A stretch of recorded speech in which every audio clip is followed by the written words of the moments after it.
I think we might as well just start now. Let's see if everything works after a couple of days. Let's see. It looks like the sound is all right. Hello, Vink. Hope you have a great day. And yeah, thanks for being here, and everyone else too. Thanks for showing up. Howdy. Indeed. Ooh, wow. Huh. Yeah, no. Today's interesting day. It's a day of great anticipation. A day of wonders that might happen. Because Crimson Desert's review embargo is happening in 3 hours. Just about a little less than 3 hours. So we're gonna stream to that, and then we're gonna watch some reviews, see how it is. And we will also be streaming that game.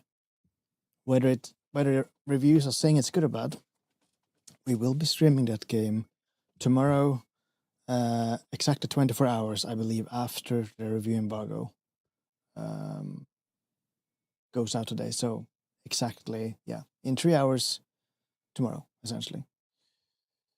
So yeah, be ready for that too. We're gonna have at least 2, maybe 3 hours, and then I'll have to take the night, and then we'll continue on Friday. So yeah, but for now, we're gonna play some Division 2. Let's see.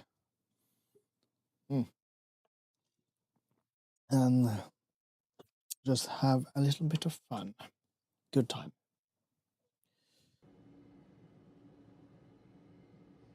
Okay, so last I was doing, oh well, whatever. Yeah, I want this. This looks good. Oh, that's Nomad.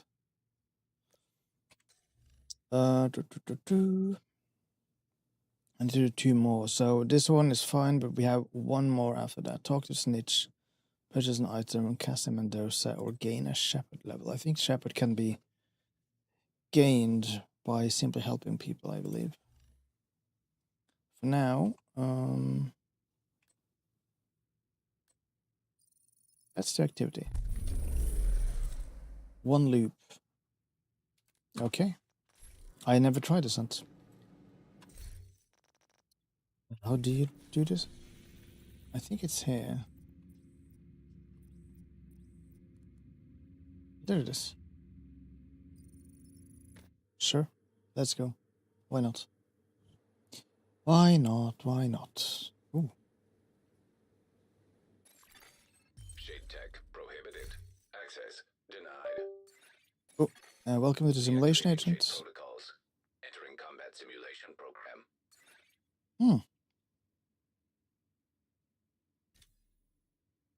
Talent console. It unlocks after defeating all enemies. Choose your talent and start constructing a powerful build. Take on the nemesis. Ah.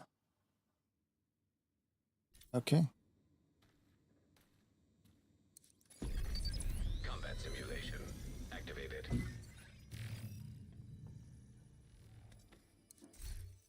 Oh.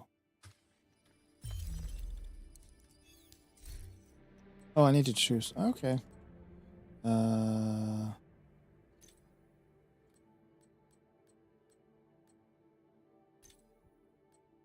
Explosive bomb, airburst, seeker missile.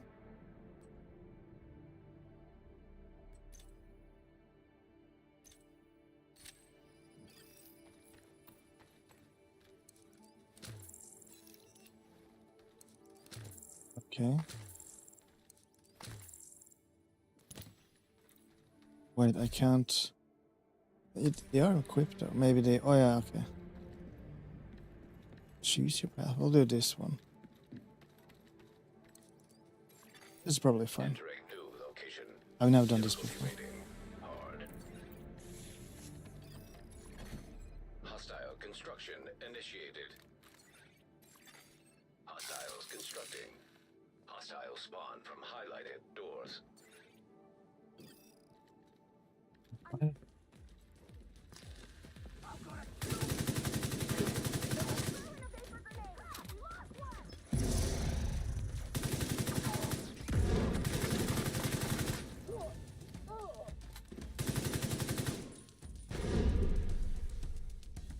Come on.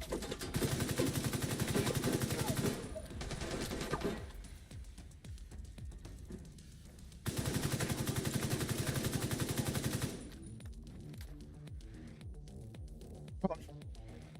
You can do it. Console available. Oh. Automatically. Is that how it works? Okay. Yes. Yes, please. Okay. 100%. 3% now.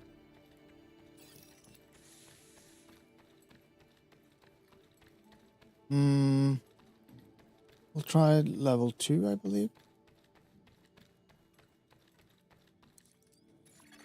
Entering new room. Difficulty rating medium. Hostile construction initiated. Hostiles constructing. Hostile spawn from highlighted doors. Okay.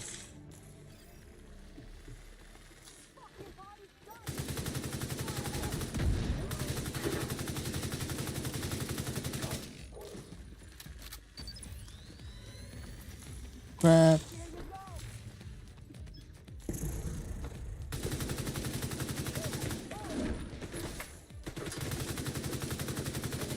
Good.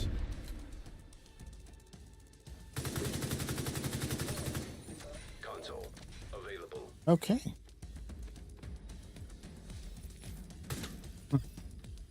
A new talent. Okay, what do we get now? Ooh.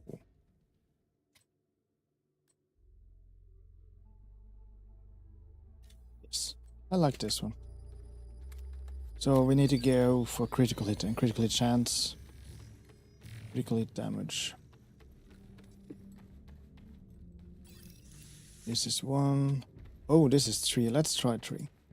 Maybe it's too hard. Maybe it's not. Who knows? Entering new room. Difficulty rating hard.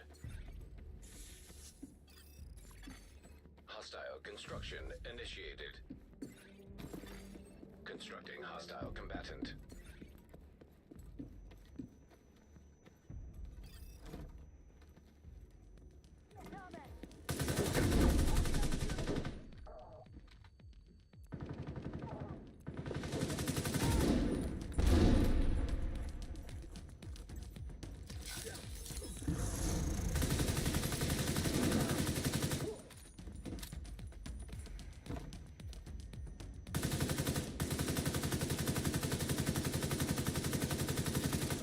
God damn it.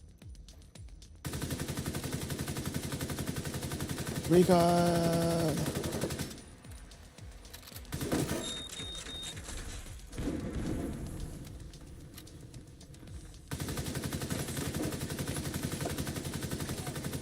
Console active. It's down here, okay.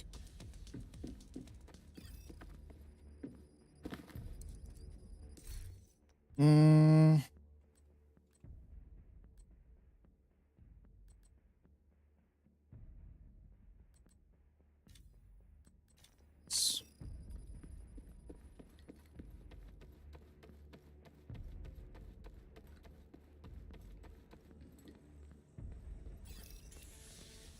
Three. We'll continue.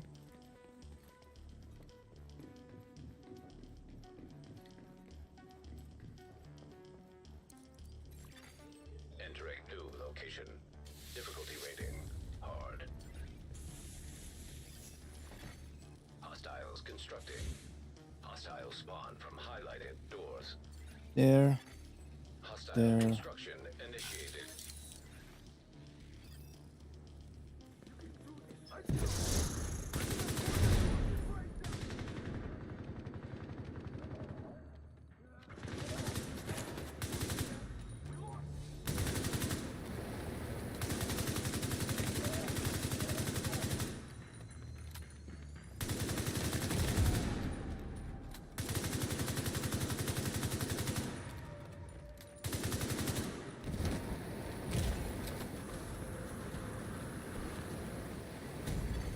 Serious trauma detected. come on. Console. Jeez. I was close. Supply station available. Oh? Oh. Wait. Hmm. How many do I have? I got one. Oh. I have enough. I don't.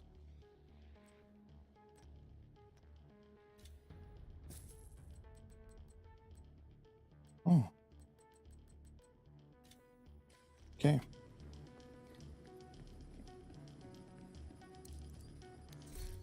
Hmm. I will definitely do this one. Better recoil.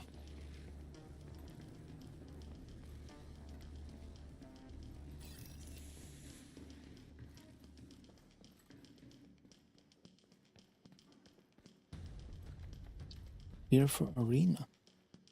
Okay. Room selected. Difficulty rating. High value target. Constructing hostile combatant. Hostile construction initiated.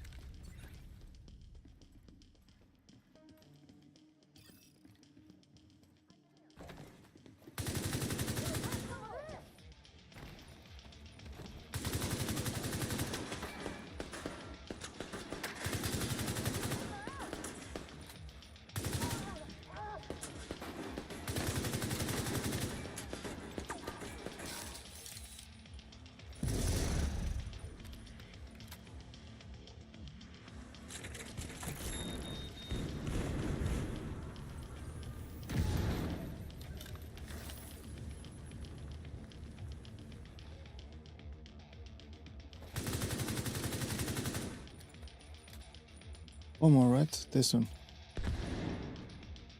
Where's the guy?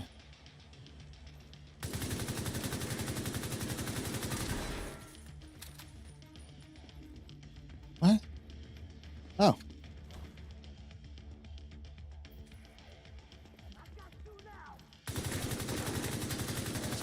At least I can recoil is or handling is better.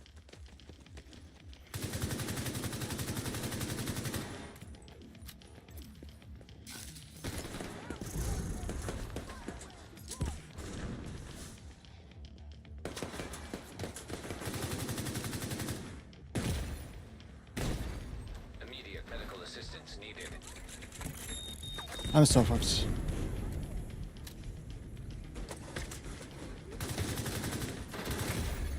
Yeah, I'm fucked. Signs 0. Yep. Man, this is hard. Simulation ended. Yeah, I don't think I ever finished a loop. Let's see. I think I would have gotten like a notice if so.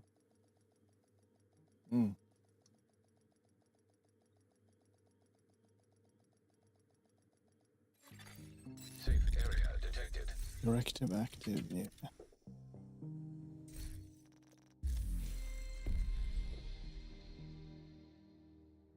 I don't know if I liked it. Let's just do that. Whatever, it's fine. We can do... Let's try some PvP. Oh. It's not killing anyone, it's just... Hey Agent, it's Wally. Jack's been picking up some strange intel on the mobile shade server. Meet me at the castle if you want to know more. Yes. I'm going to the dark zone. Yes, I am.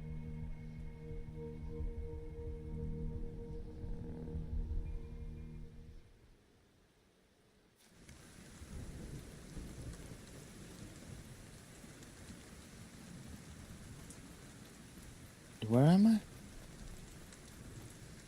It's gotta be this way, right?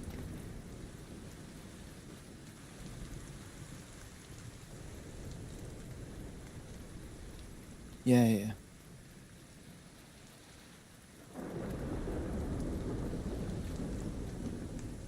Poor lady. Yeah. Hollow, man.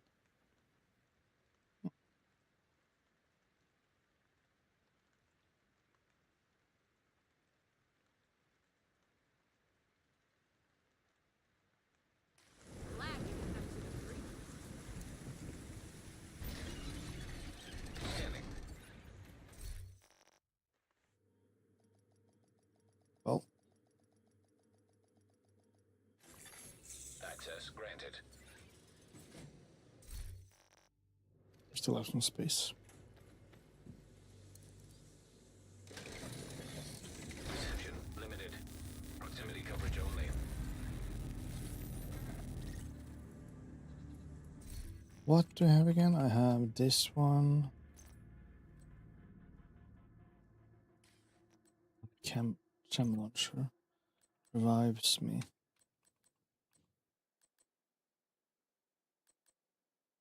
Booster. Okay.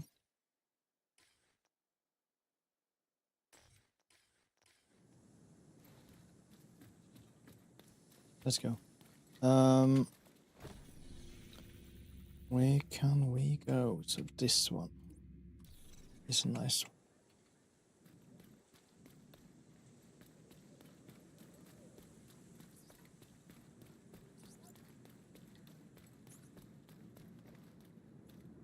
I heard someone.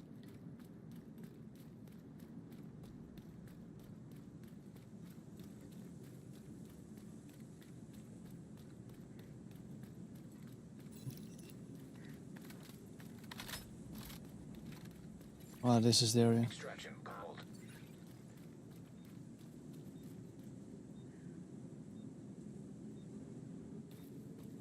Wait.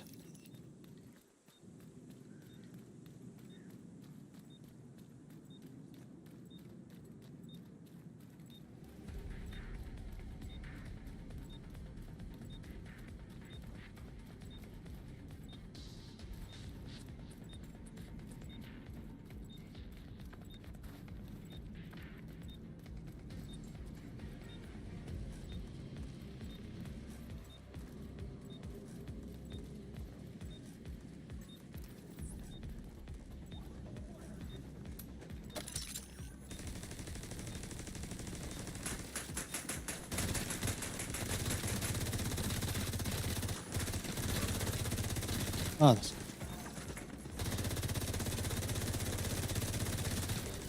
Contaminated gear detected.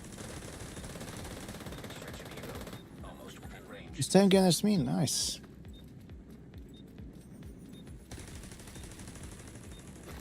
Nice.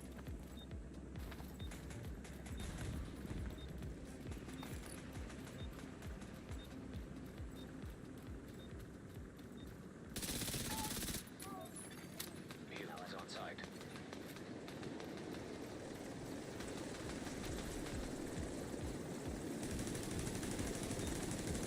I don't want to kill him.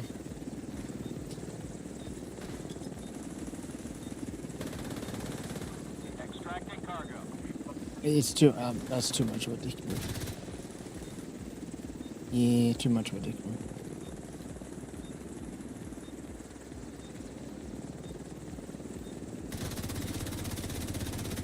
Departure in 30 seconds.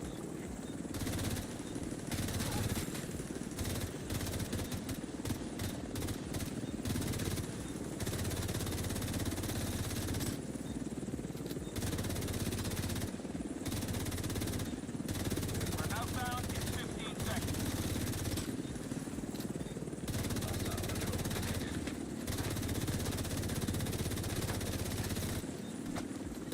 It was like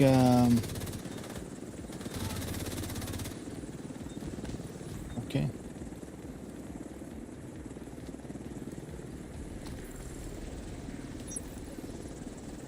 Cargo Can loaded. I? Ready to go. Helo is headed back. It's already in the group, or at least I got mission done.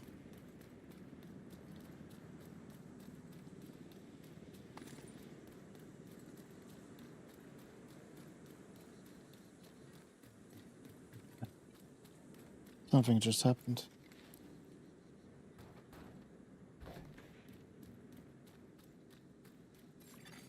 Enemy patrol detected. Well, so took us. Let's go here instead. Then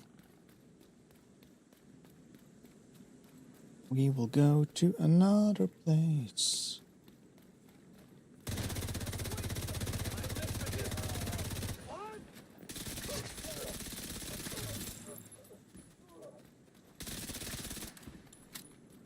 enemies. And kill bad guys. Mm-hmm. Yep, we will.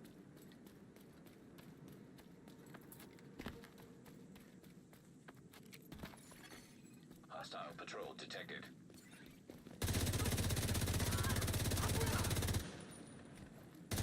For a turret.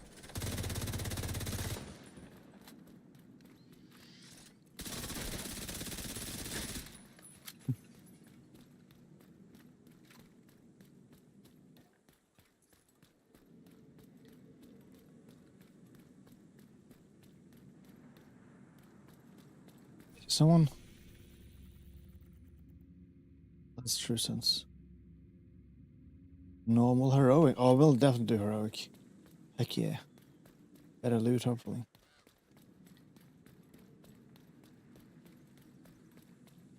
Oh. Golden boy.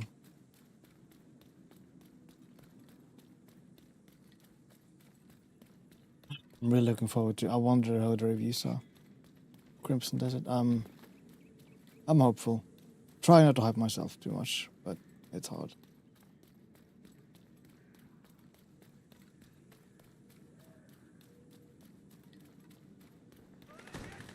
This fucker's dead. I have the target. Throwing a frag.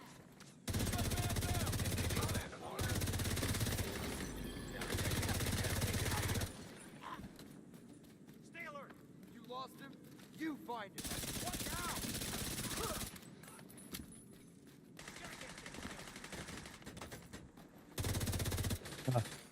Detecting additional hostile contacts. What kind of weapon is that? Ah, it's that one.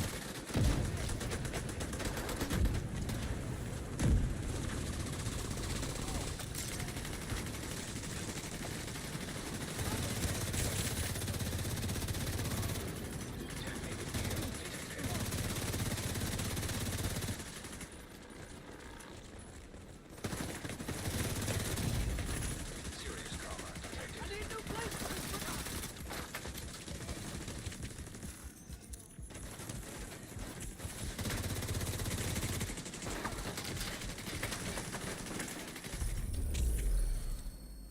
Landmark created. Landmark has been cleared. Good. Ah, is that for everyone? Only for you? Ah, only for you then. Good. Kinda wanna... I have a feeling they are friends.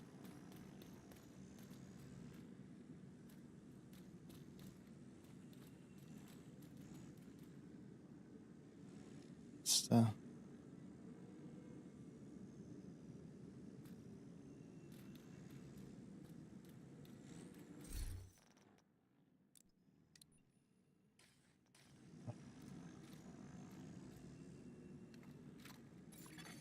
Another agent has joined your group.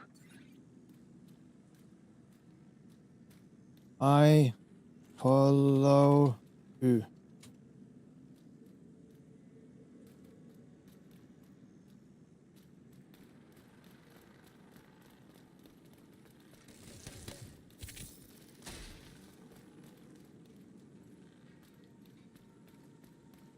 Here we go.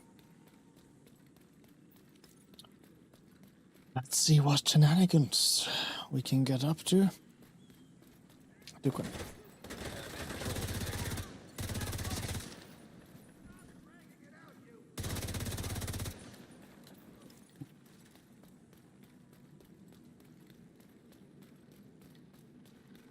Maybe he'll be in on trying to go rogue. Who knows?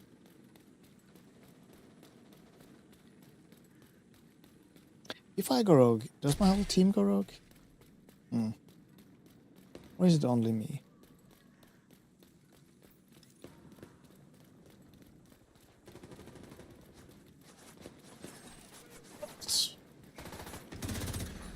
Landmark engaged.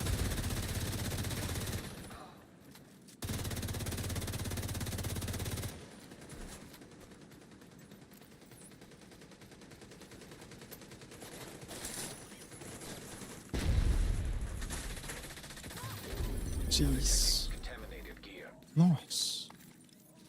Nice. Landmark cleared.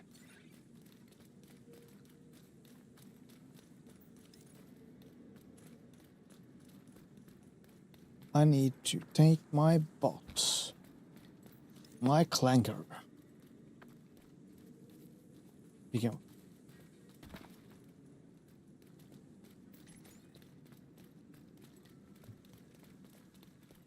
And like, despite this game being, what is it, 6, 8 years old or whatever, it looks good. I know it recently got a graphics update, but DLSS is still not in.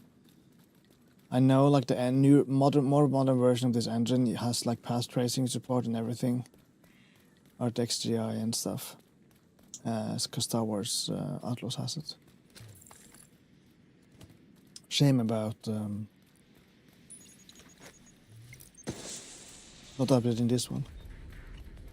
Chopper on the way. Extraction called for.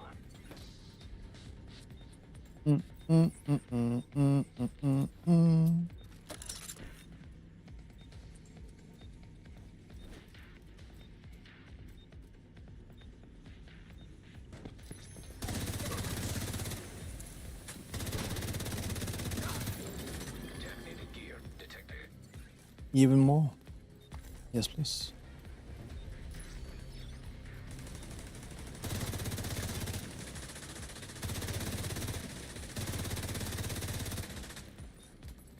Man, I'm really curious about that one. This way?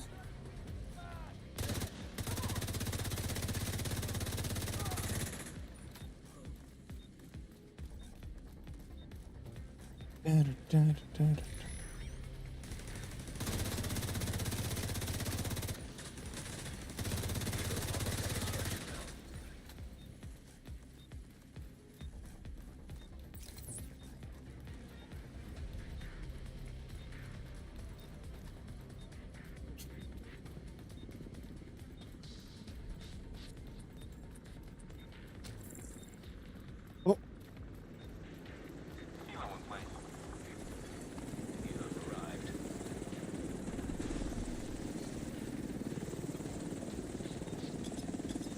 I guess the rulers never do it at the same time, but I think it's.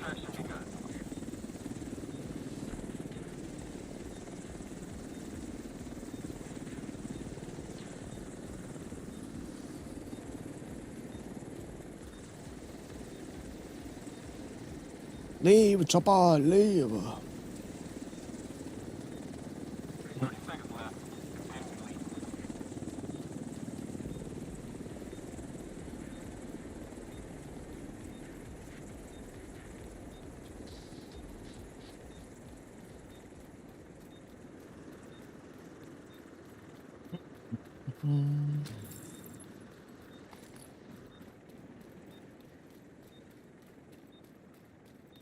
Man, reflections.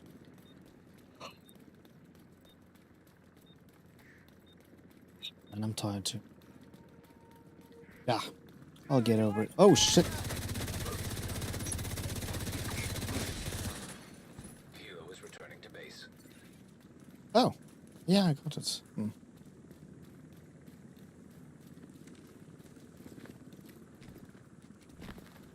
Doink. Targeted loot, yeah. What? Oh, below us. Okay.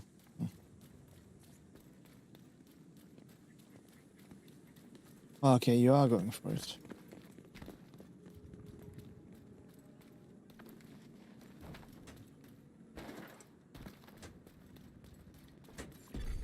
Incoming dark zone drop.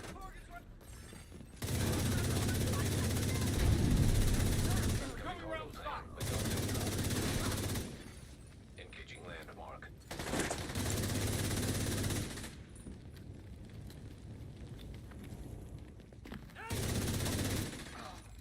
See Detecting it? additional hostile contacts.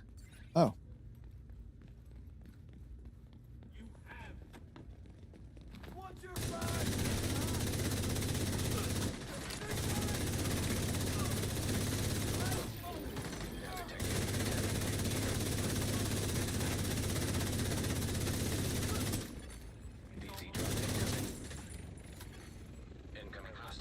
detected. Behind us?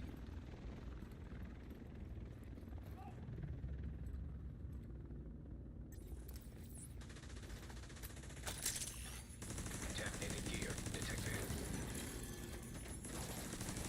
Oh, not behind us. Okay. Well.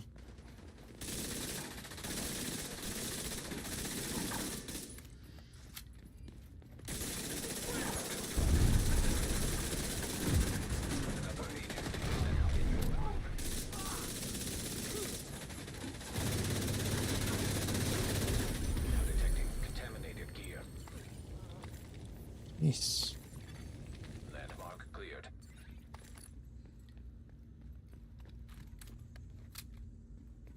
Well, let's get our boy out of here. Shashimura.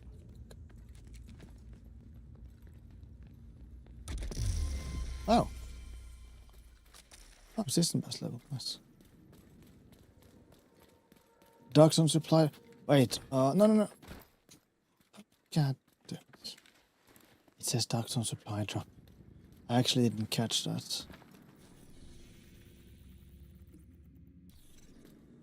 Yeah, we're going for it.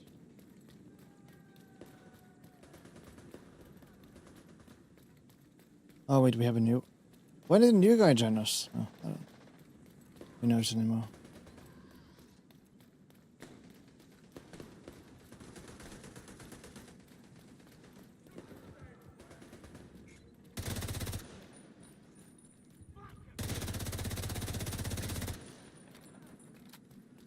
No time to waste.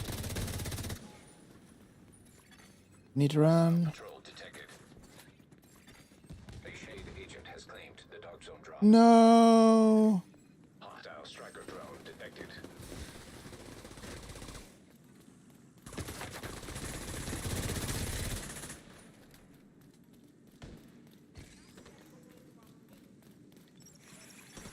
Detected. Location guarded by heavily armed hostiles.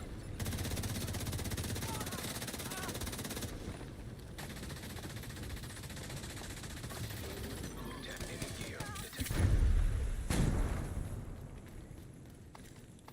Got exotic. Shame we didn't get a drop. Ah, there's a new one.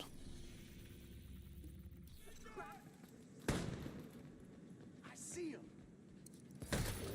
Now detecting contaminated gear.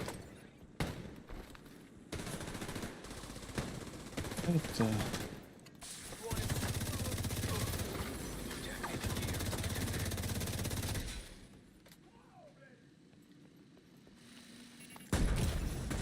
are you kidding? Immediate medical assistance needed. Jeez.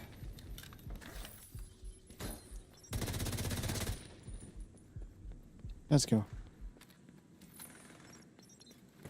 Okay. Where with you?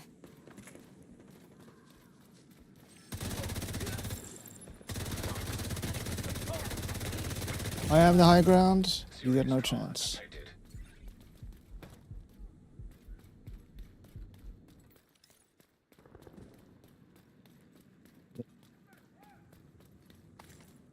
This way, I guess.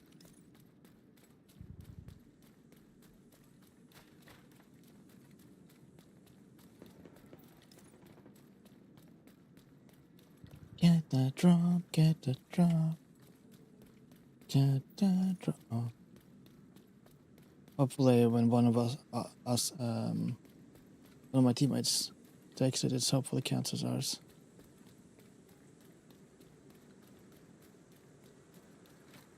We'll see. There you go.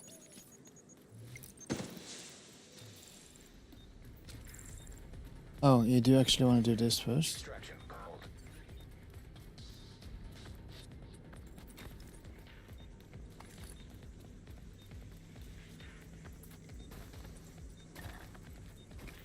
Or maybe use it as a maneuver to get people to the extraction, not to the drop point. No! Oh, wow. Did he die? What happened? No.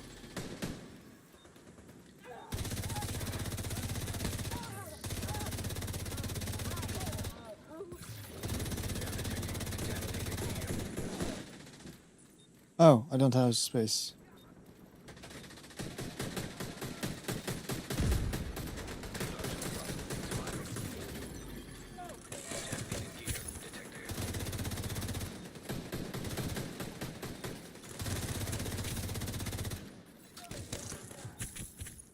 Because I don't have more space.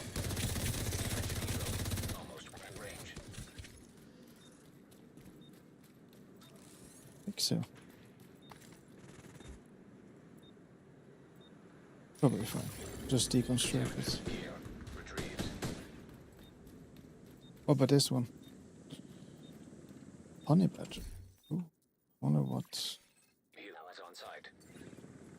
I already have. Now detecting contaminated gear.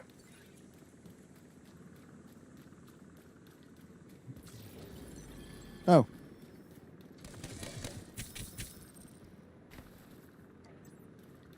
Even more. Contaminated gear detected. Now detecting contaminated gear. Well. Let's get this out of the way.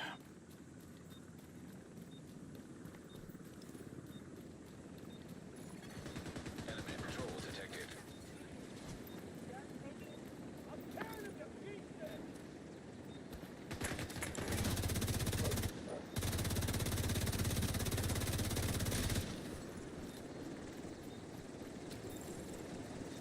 Come on.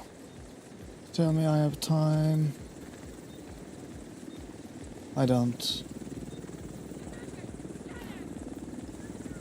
No.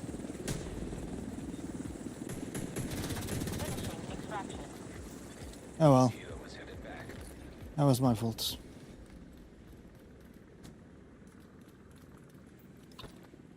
But I don't have more space to it. No, I don't. Could always go in here and I guess. Nah.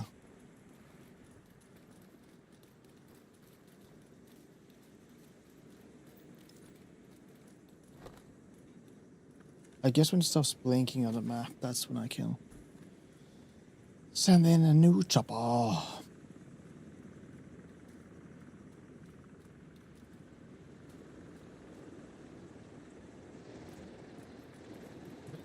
Oh. Down. Yes, thank you. Chopper inbound. Extraction called for.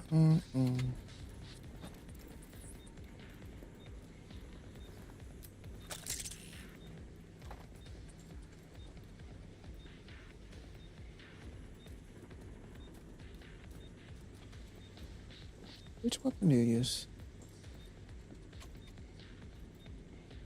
I think that's the honey badger. Flails there are. Oh, odd. How even. Oh.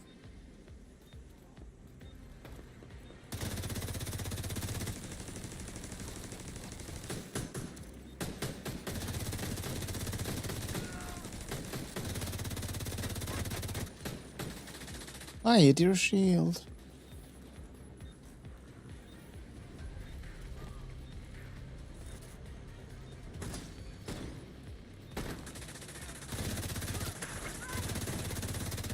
Helo almost at extraction zone.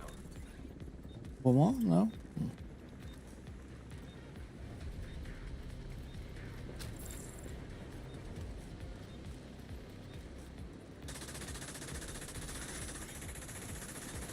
Contaminated gear detected. Even more? Oh, well, I don't have space, so. Helo arrived.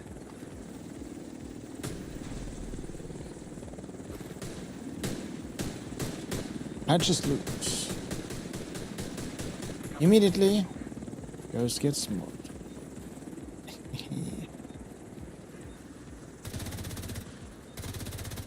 Oh, come on.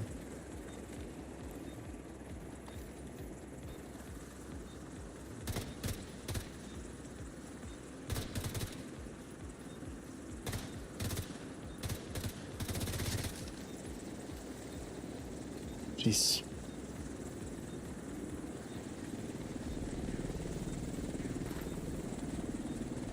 Might as well just this too. Yeah.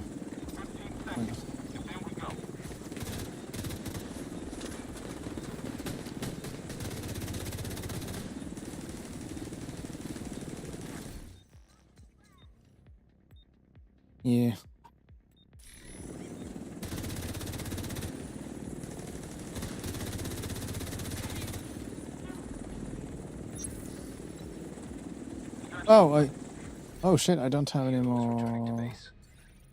caches. Oh well.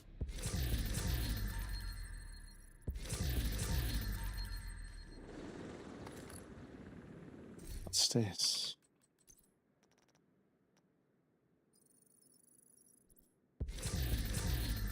Oh. Okay.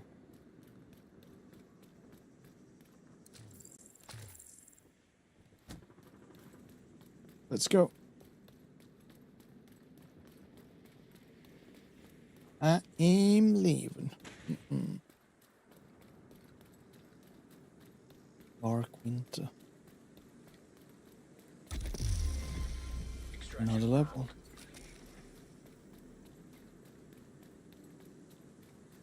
Still need a drop.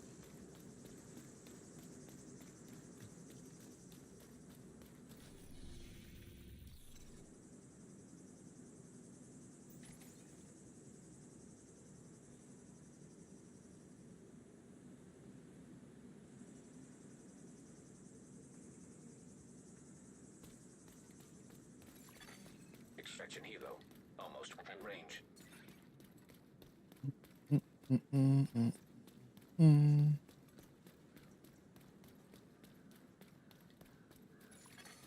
Detected. Nearby location. Guarded by hostiles. Guarded by hostiles. Exiting dog zone. Oh. Oh yeah. This is the SMG. Oh. Dealing damage enemies at a stack of plus 2% critical damage. Oh. Ooh. Ooh.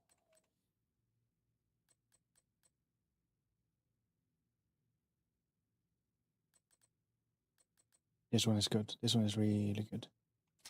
Oh, I actually want to use this. Like absolutely. What do I have already? Yeah. This is way better.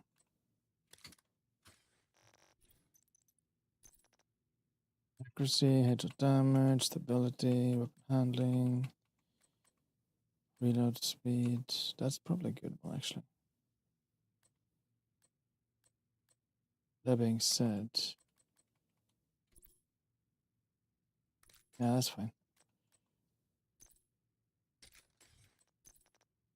Stability. I already have one for it. Accuracy, right? Yeah. So I need stability or critical.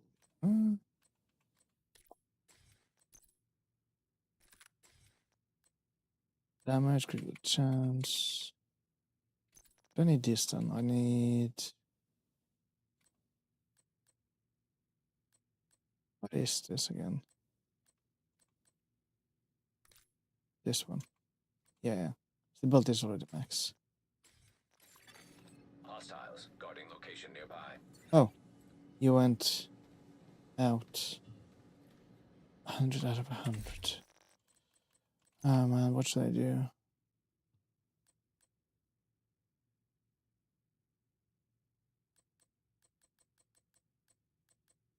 Wish there was a way of just. It'll. If I have multiple of one, it'll just automatically pick the best one and just delete all the others. That'd be nice.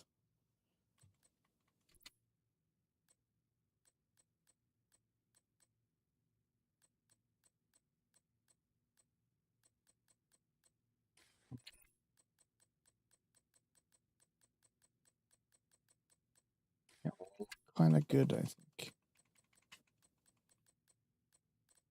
No. Well.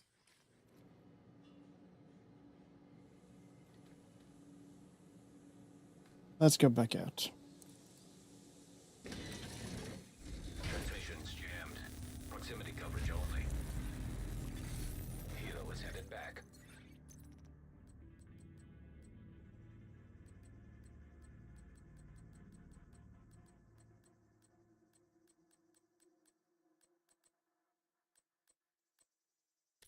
Topographics looks so nice. Extraction called for. Detected.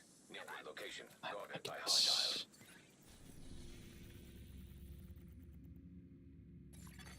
An agent has left your group. Oh, it's on the barber and he's not even dark zone. Okay. Can I, if I go here, not kick, but if I do leave group, You have left the group. find a group.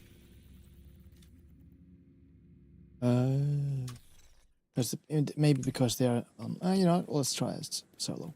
It's good. Also, we'll change this to.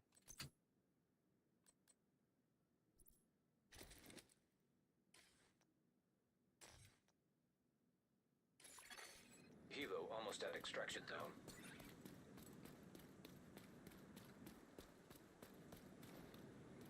Yeah.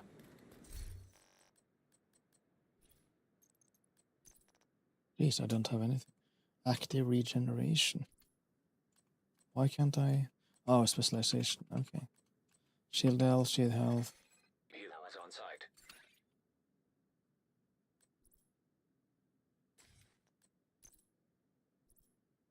Oh wow, I can't.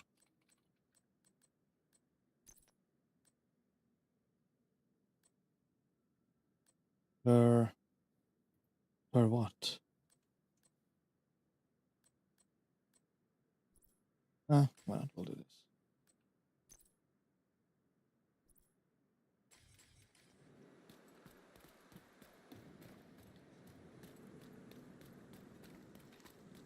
Looks has gone rogue.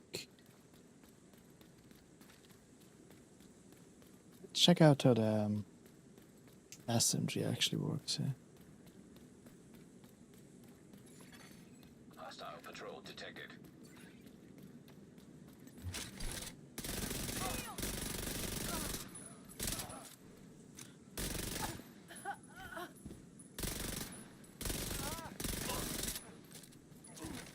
Jeez.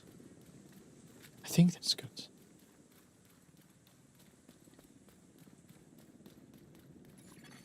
Hilo is returning to base.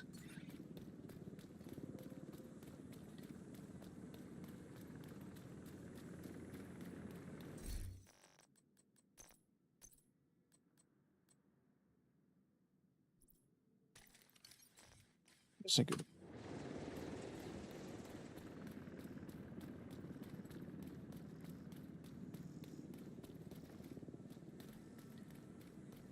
Enemy patrol detected.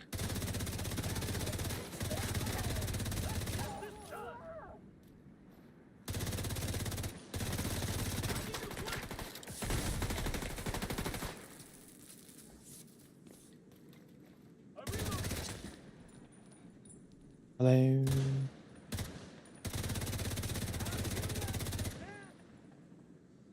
One little peek, and you be dead. Yes.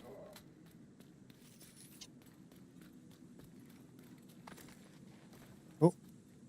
Hurt. Not hurt? Okay. Is this going rogue? I think so. Now detecting contaminated gear. Hack SHD network. You know what? Fuck it. Let's go. Rogue protocol initiated.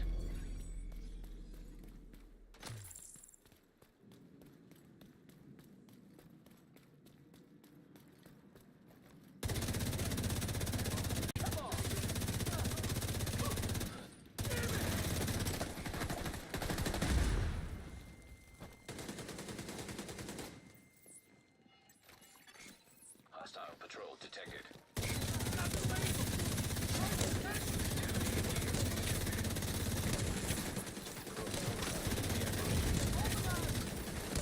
Immediate medical assistance needed. Taking too much fire here.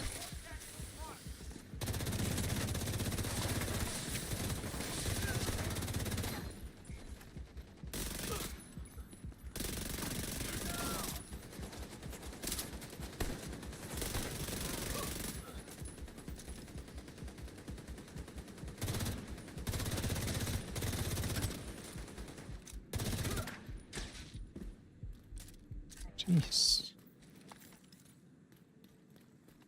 So I'm not even... I lost my status, did I? Yeah.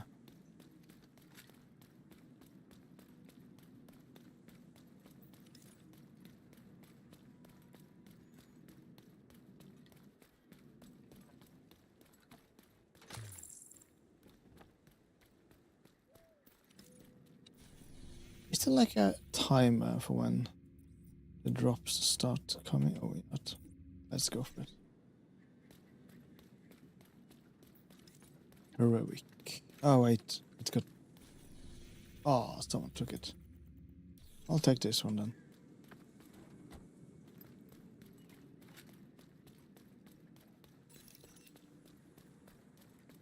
Inbound Western extraction. Extraction called.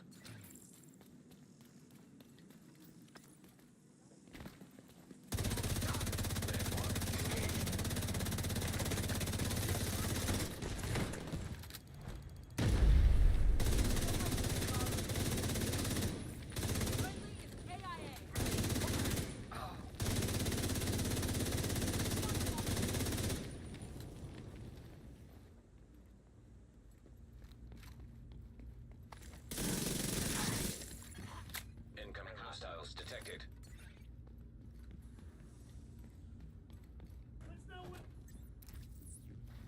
Running won't save you!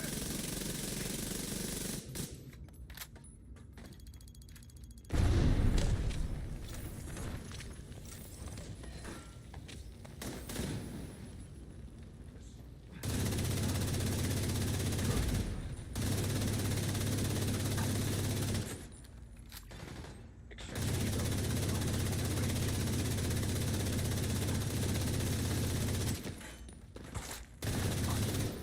Now detecting contaminated gear.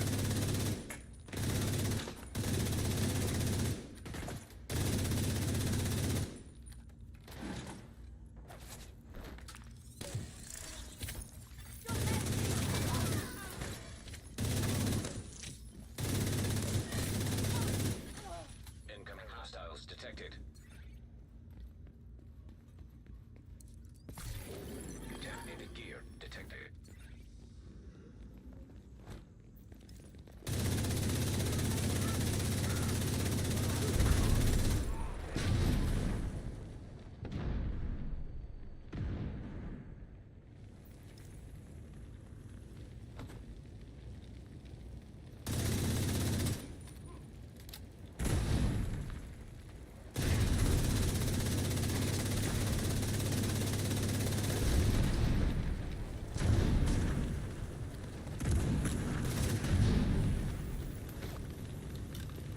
Damn! How do you recover?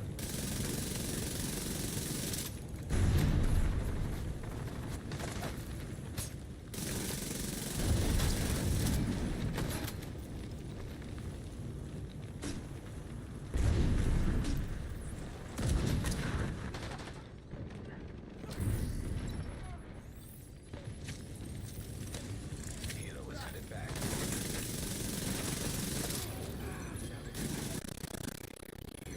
What the heck? What was that? Rogue agent nearby.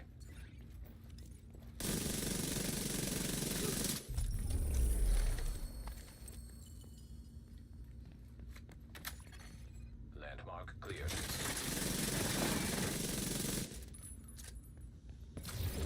What are you doing?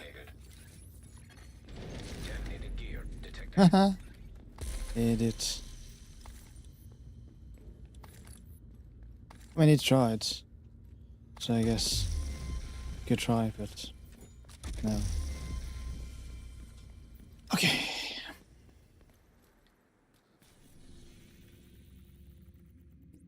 Ad break. Let's extract all this loot.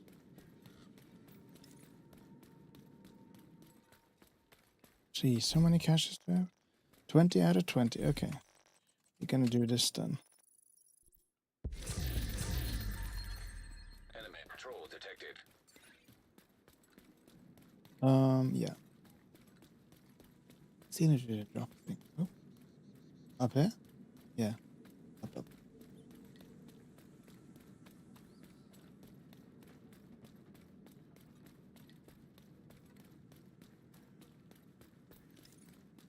few hours away from reviews.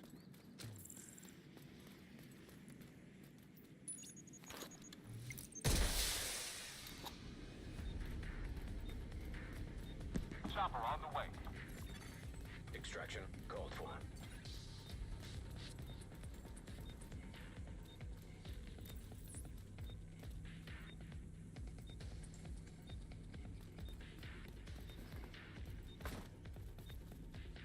It has been quieter than a stealth mission in Tom Clancy's Division 2, but the vibes are still high.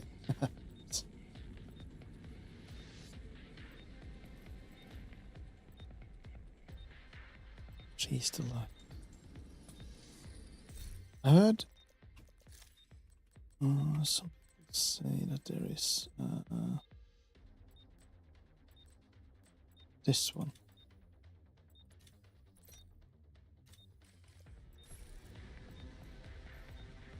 Is it better? I don't know. Maybe it is. Oh, there was a bug, someone said. Okay.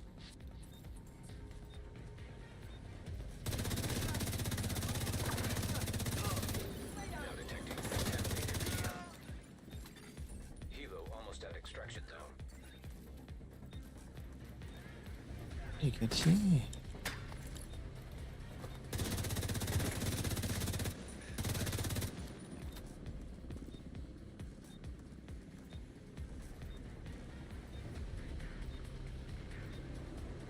Hilo in place.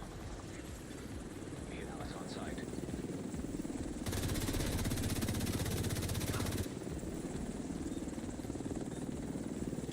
Come on. Extraction begun.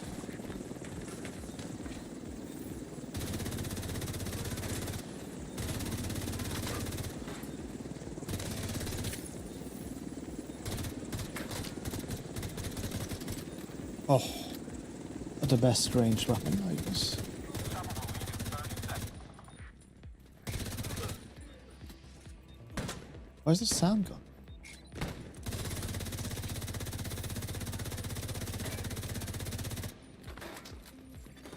Enemy patrol detected. 15 seconds until we leave.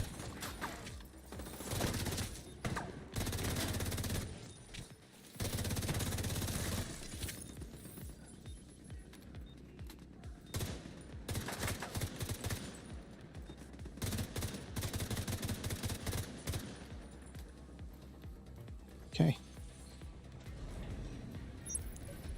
Let's go. Everything's aboard and ready Get to a go. refill. Hilo is returning to base.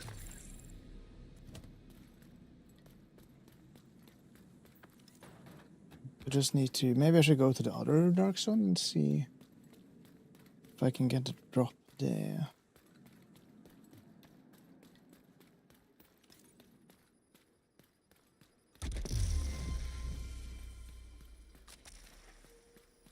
Kind of want to be an asshole now. Another. Okay. New clan level 3. Well, I'm so close to 150. I need to. I have so. Oh my god, I have so many. Should I just automatically everything that doesn't have a perfect stat? I'll just remove. Because I'm kind of happy with. Yeah, we'll do that. It doesn't have a perfect stat.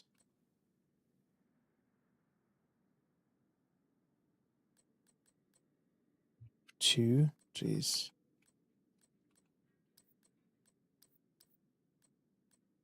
I'll keep the one with perfect, just so I can suck. Oh, he got perfect. That's perfect. Okay.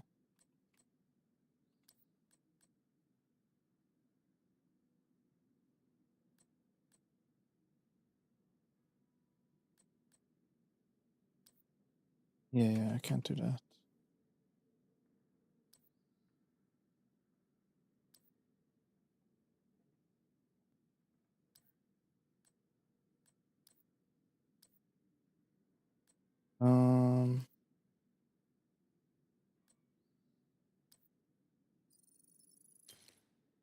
That's fine.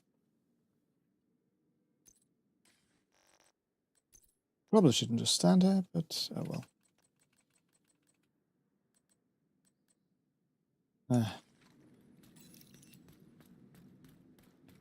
And level up. Ooh.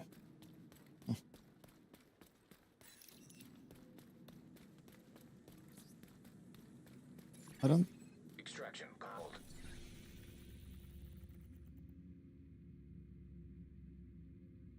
Let's leave this one, and then we'll check another one. See if there's more stuff happening. There.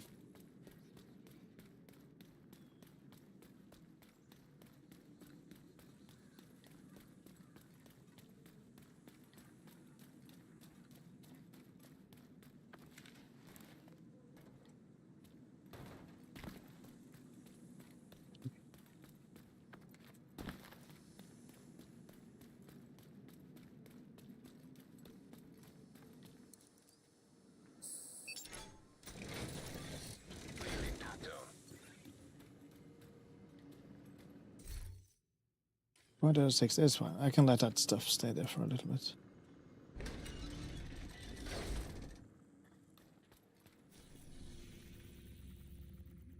Oh. What is this one? Campus settlement upgrade. Oh. Is it because I need to do this? China Light Industries Corporation. Hmm.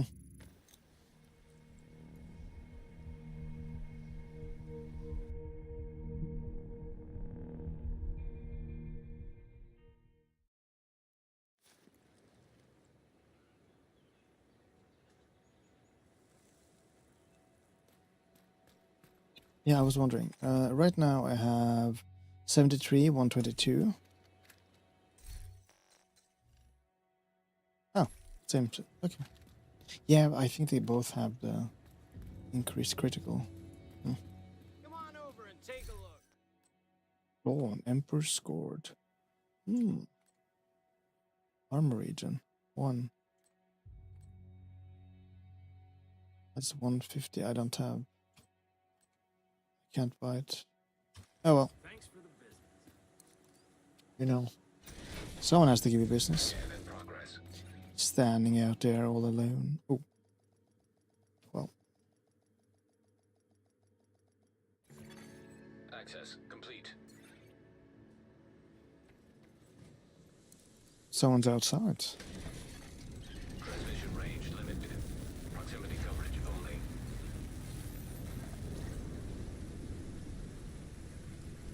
Shitty weather.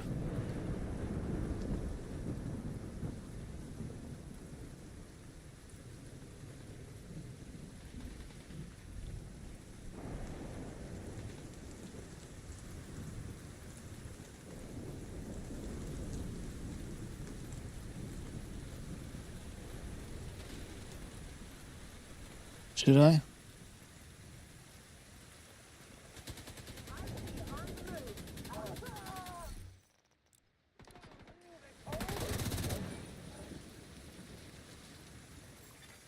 Another agent has joined your group. Nice. Teamwork makes the dream work.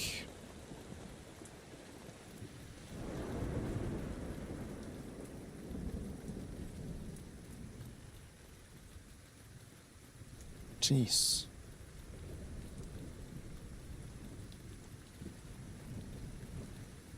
Is there nothing here?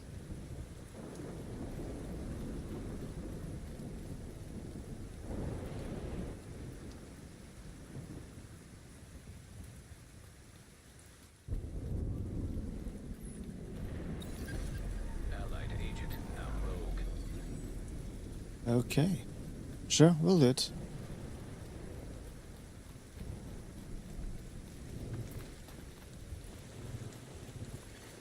Portable device detected.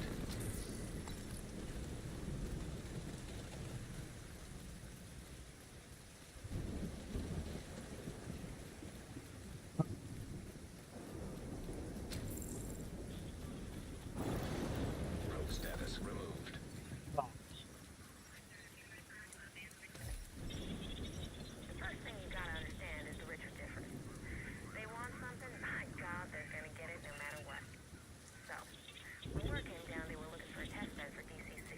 weapons do you have? Some of the rich folks got it in their heads that they wanted it first. Which is why I'm here. In Georgetown, setting up the blowers so we can coat entire houses right fast.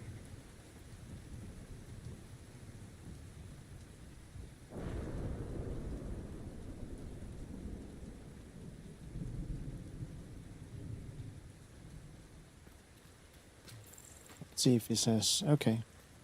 Or maybe nothing at all. I mean, he's Dark Zone level 4, I think, yeah. 1 DC resource, please. Oh, some people have gone rogue. That's a 3-man squad, I think. Hostile seeker mine detected. Hostile striker drone detected. Rogue agent detected. Where? I guess you can't see them on the map if they're not manhunt status. Oh.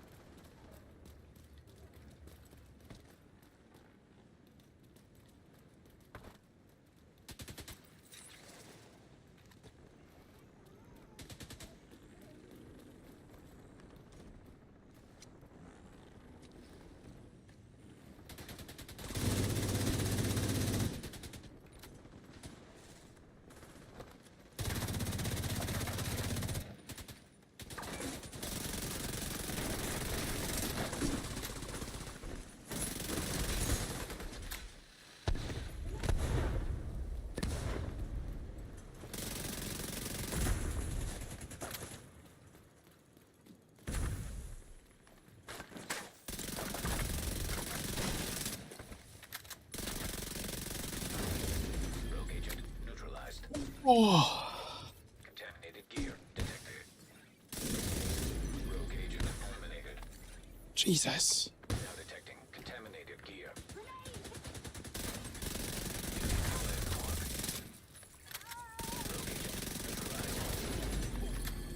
Jeez. Detected. That's a lot of stuff. Contaminated. I'm gonna have to... Hold on. Landmark has been cleared.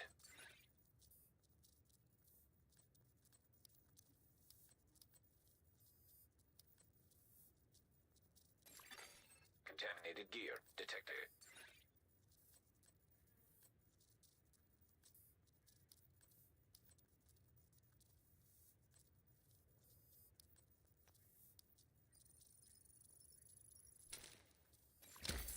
Now detecting contaminated gear.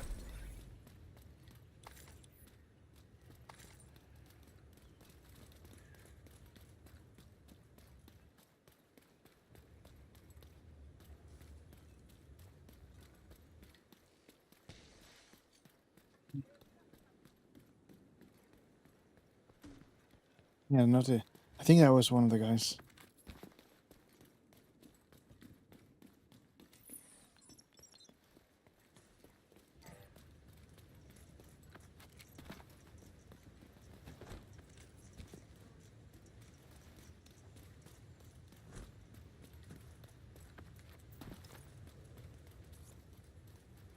Are they following us?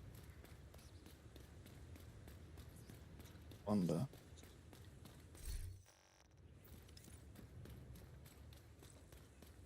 Well, let's extract.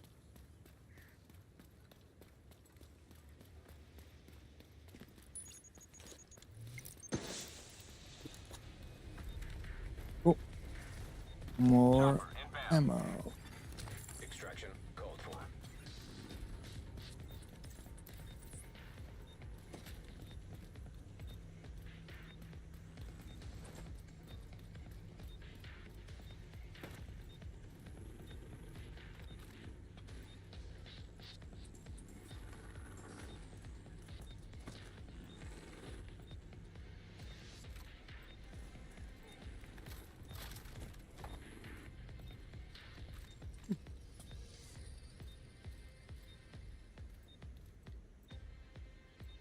See anyone?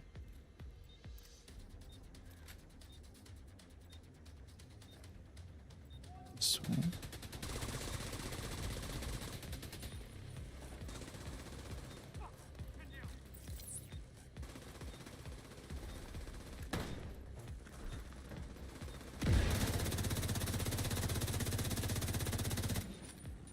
I don't think I got a hit single shot in. Helo, almost within range.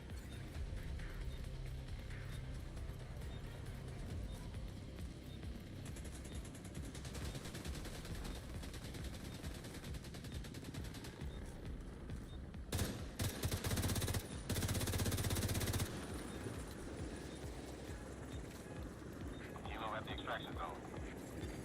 Helo arrived.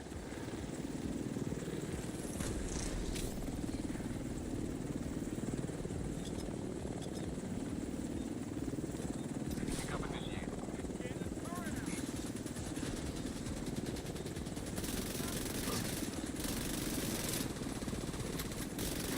Hostile patrol detected.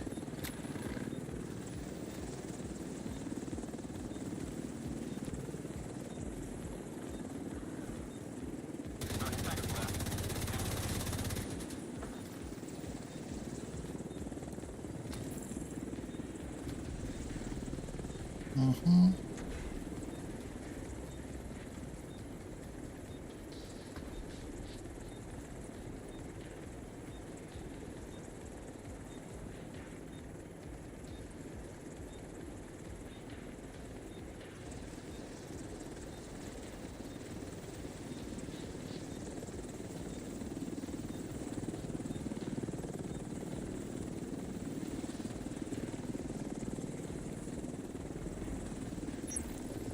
Extraction complete.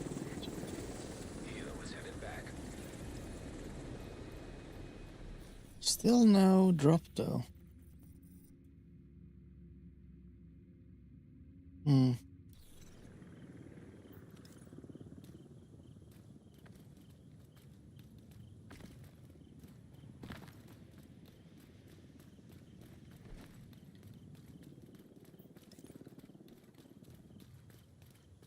What are you waiting for, people? Let's go!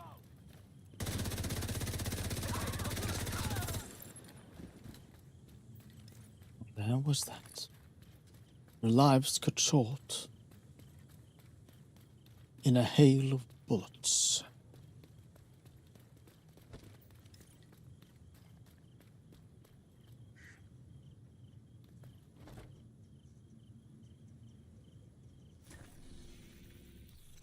No one has gone rogue, I can't see. Wait, so 50 is the highest. Oh. Well.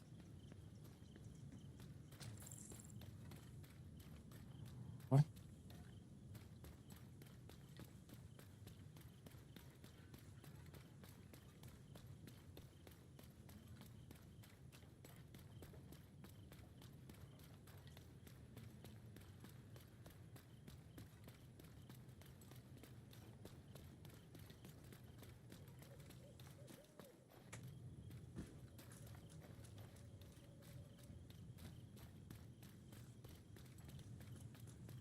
Just beautiful walk down the street. Just chill. Doing RP walk, maybe? No. Oh, another one. Single credit or resource, I suppose.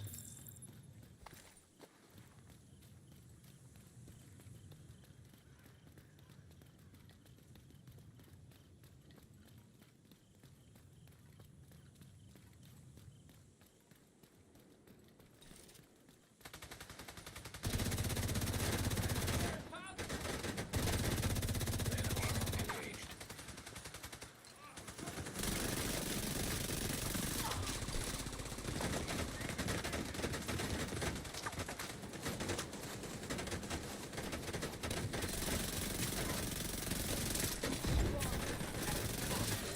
Detonating gear detected.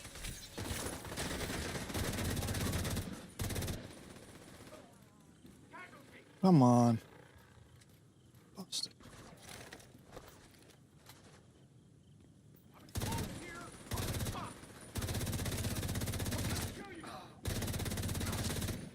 Incoming hostiles detected.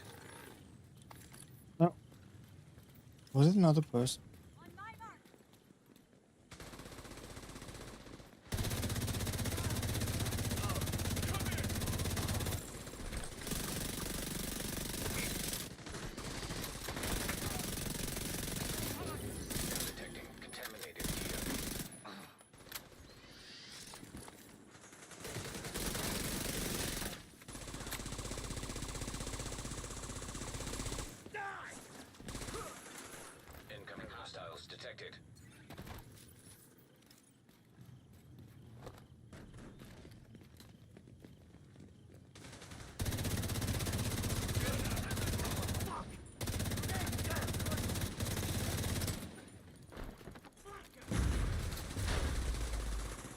Can I go down here? Yes, I can.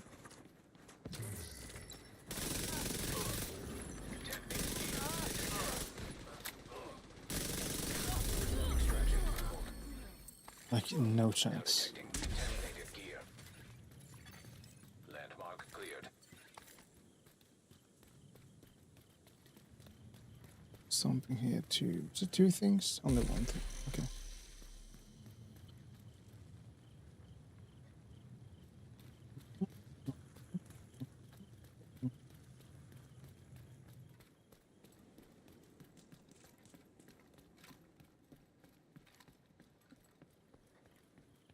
I wonder, is the shield thing? Because I can only have one shield.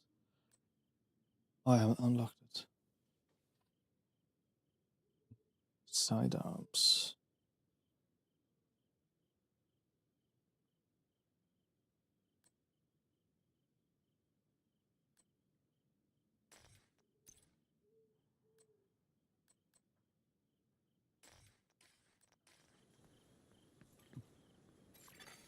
Helo almost at extraction zone. I follow you. Oh, great one.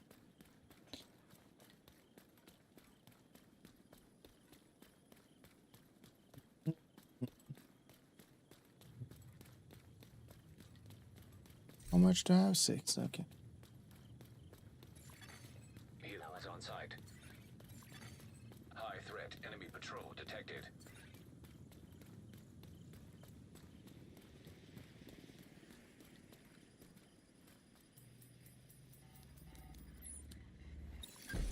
Initiating rogue protocol.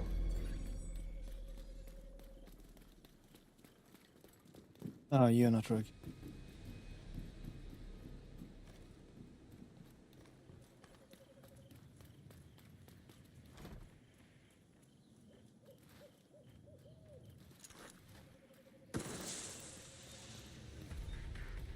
Inventory full.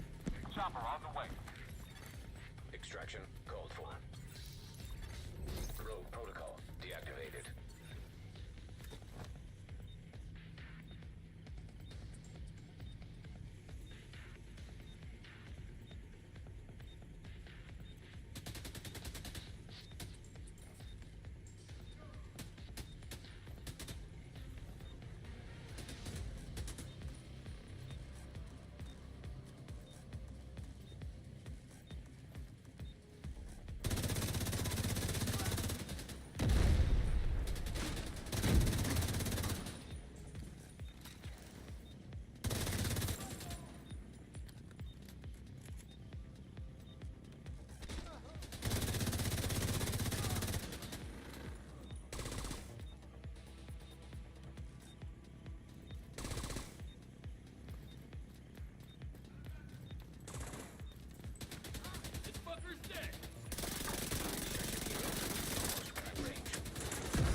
Helo in place. Helo arrived.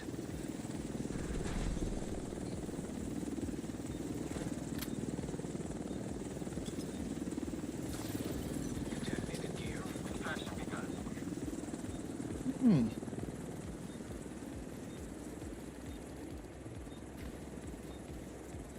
Let's get the gear.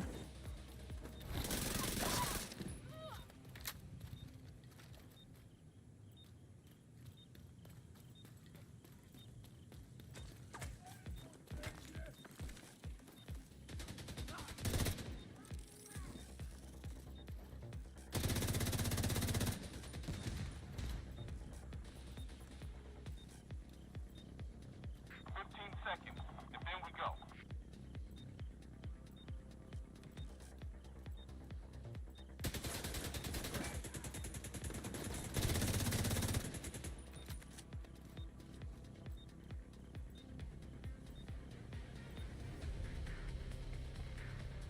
I need some nuts and some dark chocolate. Everything's aboard and ready to go. Very good. Hilo is returning to base.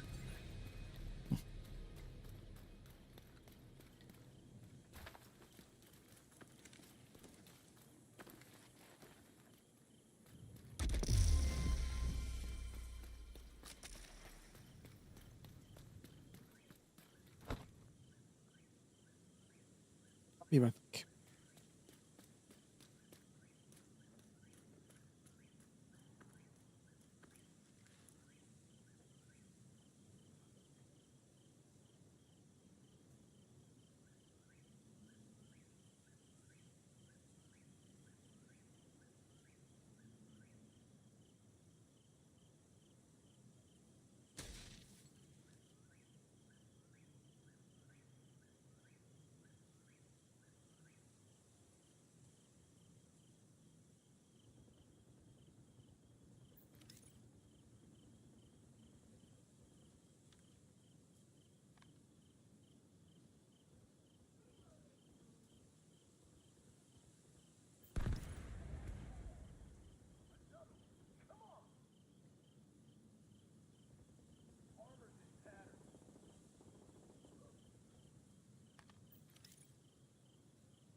Extraction called.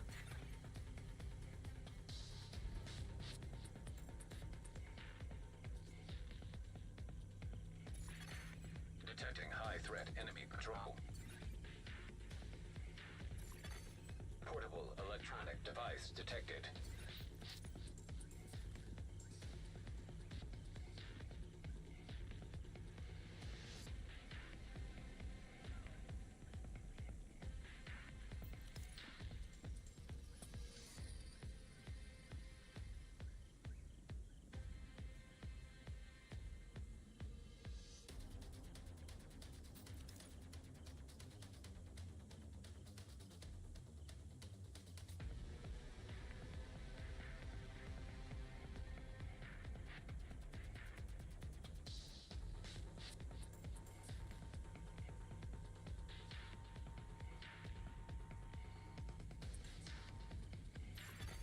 Hilo almost at extraction zone.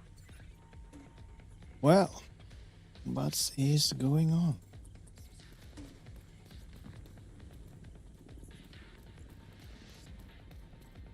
He's fighting on, I see.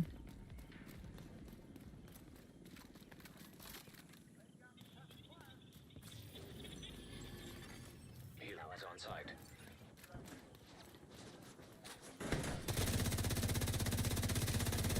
Now detecting contaminated gear.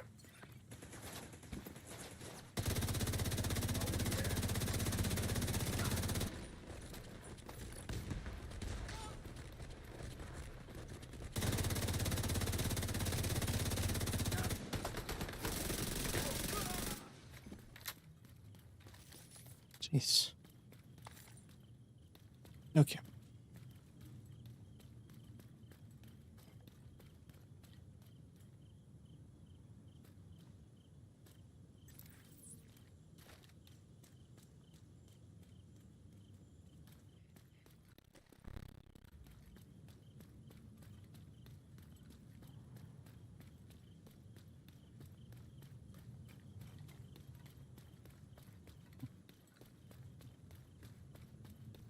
Oh.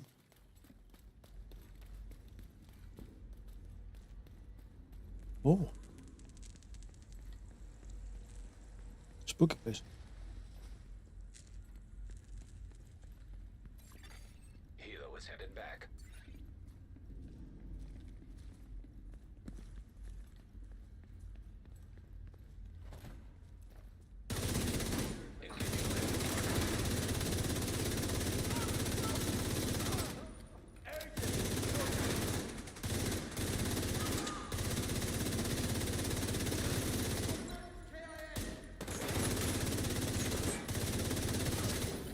Contaminated gear detected. Detecting And additional boom. hostile contacts.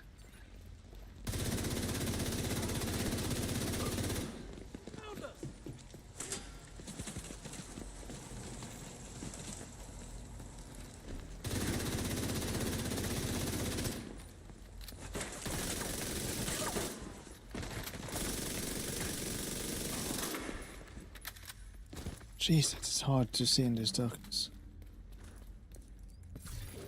Now detecting contaminated gear. Serious trauma. Jeez.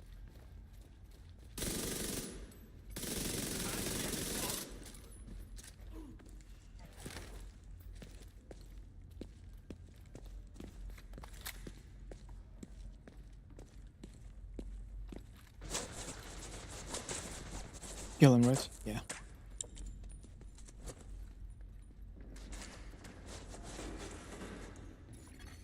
Incoming hostiles detected.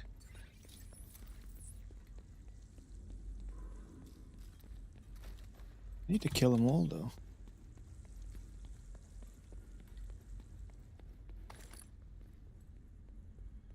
Yeah.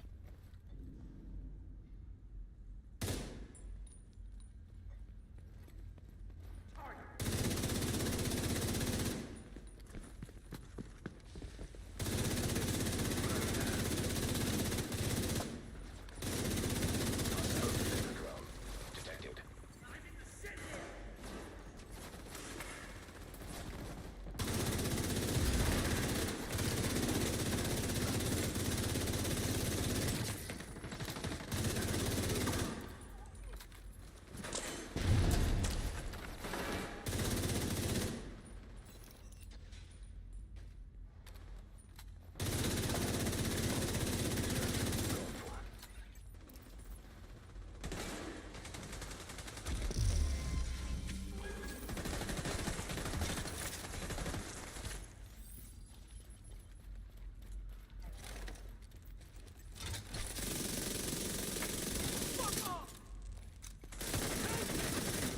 Contaminated gear detected. Landmark has been cleared. Can't get it at all. Nice. Now detecting contaminated gear. Oh, this. I'm guessing. Contaminated gear detected.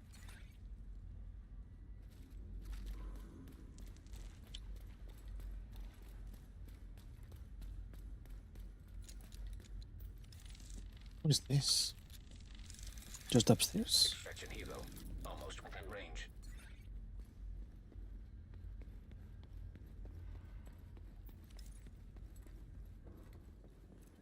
Hmm.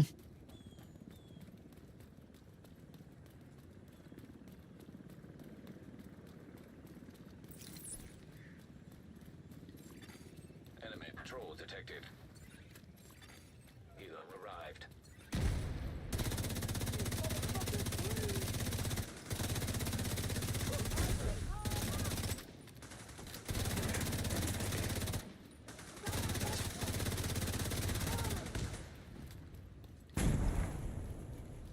Wait, this isn't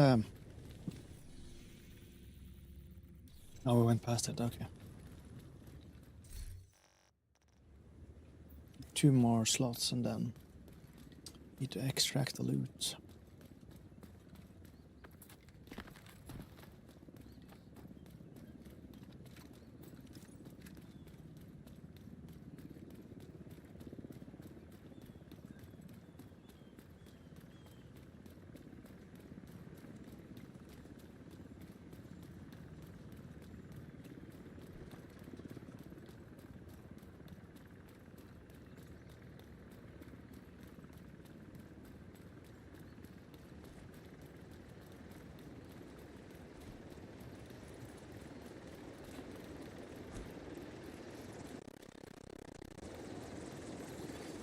Helo is returning to base.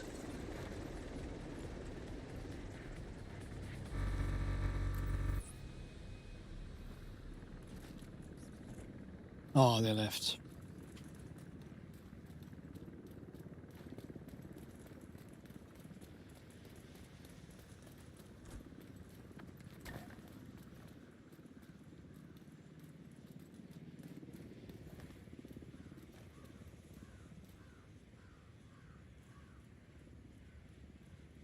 Yeah.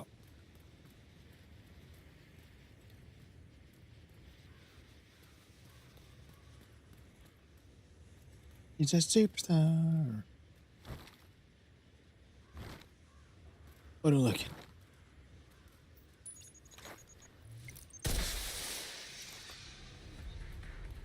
On we go. We're inbound. Extraction called. Let me show you what I got.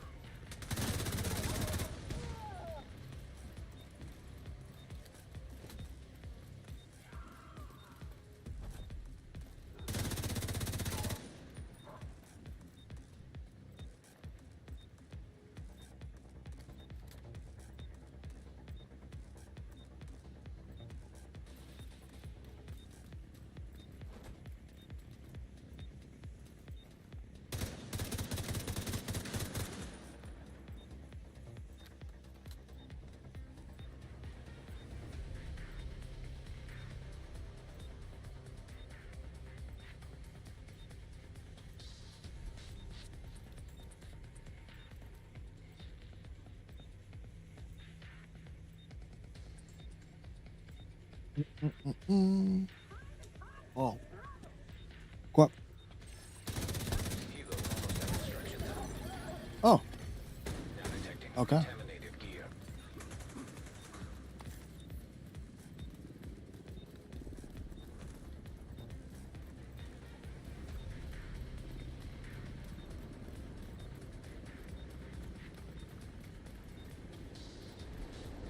Kilo's ready for pickup. Hilo is on site.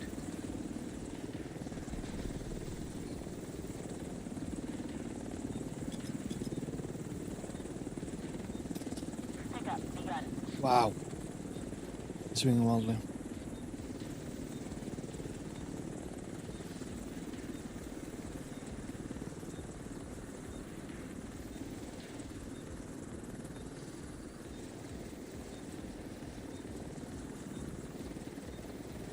Kilo will depart in 30 seconds.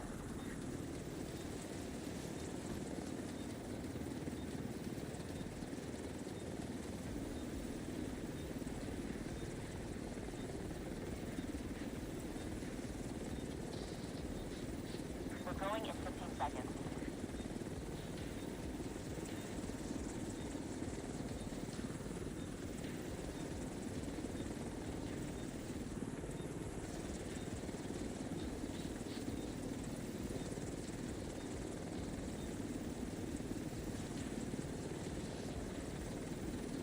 Bye.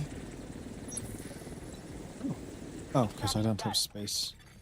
Hilo is headed back.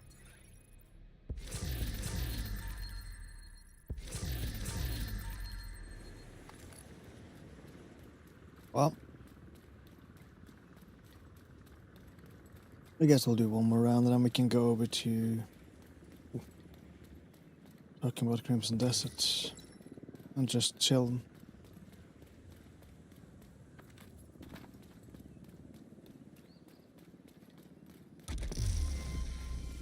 Another one. Another one bites the dust. Mm-hmm. Ooh. Contaminated gear detected. Yes, please.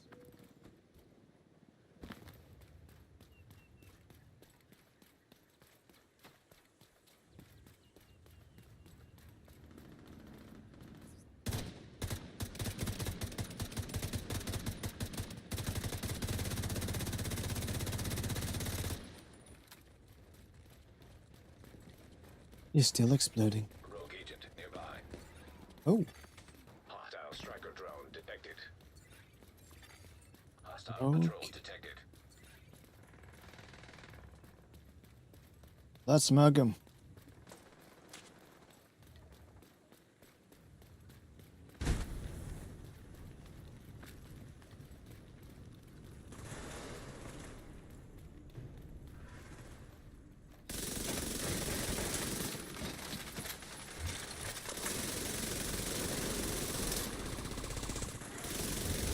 Rogue agent eliminated. Now detecting contaminated gear. DZ drone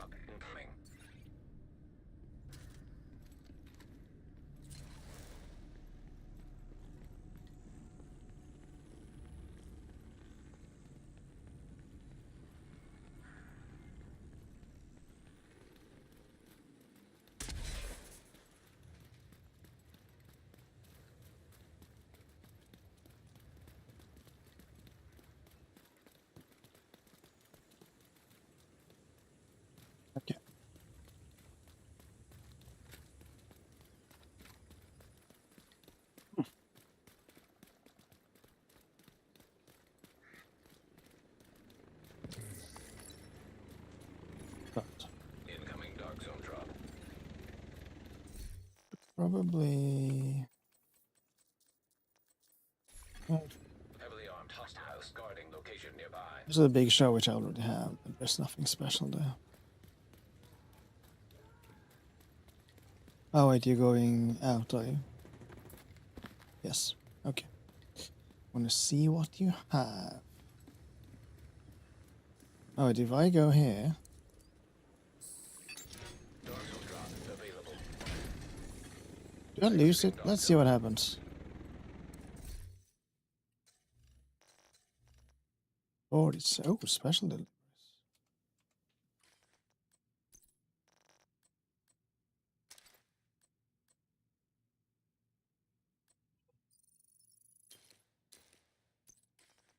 Well, received some. Oh yeah, because that's for the weapon. Okay.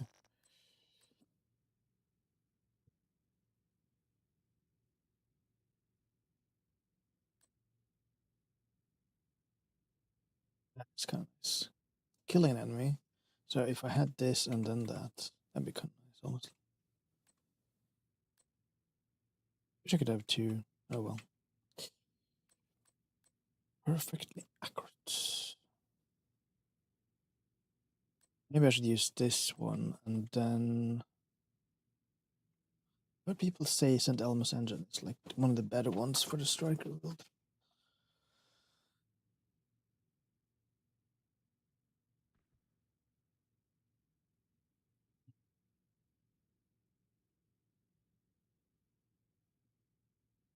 Just have a lot of ammo.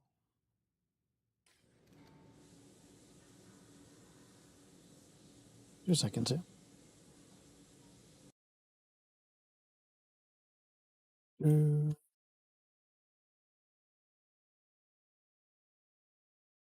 He left. Okay.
Okay.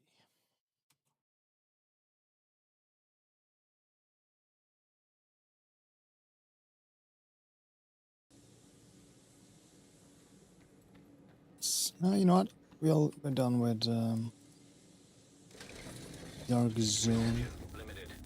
Proximity coverage. Wait, I am in the dark. Oh my god. Oh, whatever. Extraction. I need to extract this stuff anyway, so might as well just. Oh, oh, oh.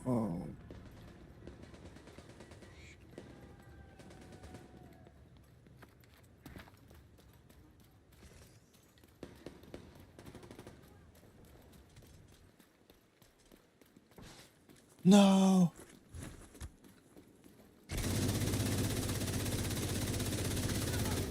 Detonated gear detected.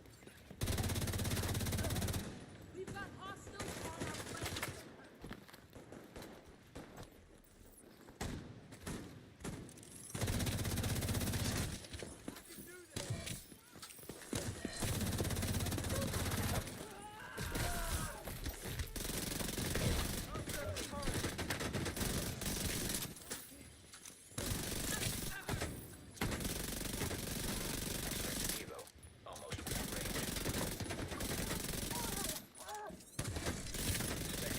Location guarded by heavily armed hostiles. Now detecting contaminated gear. Gotta get another kill.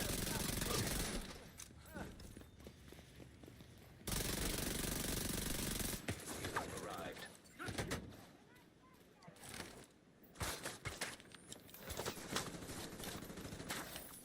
What hell?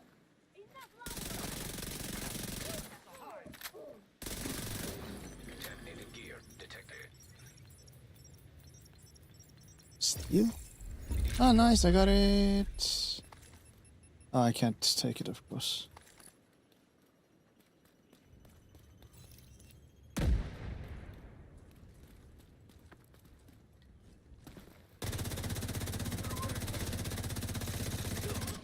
Bye-bye. Drop has expired. What? Dark zone drop has expired? That's that me. Even more?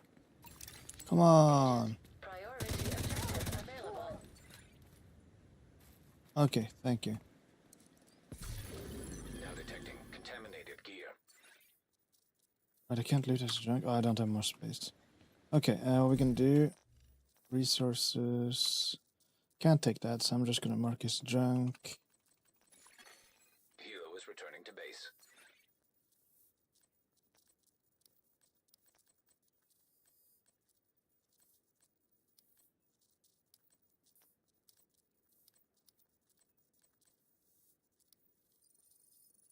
Might as well.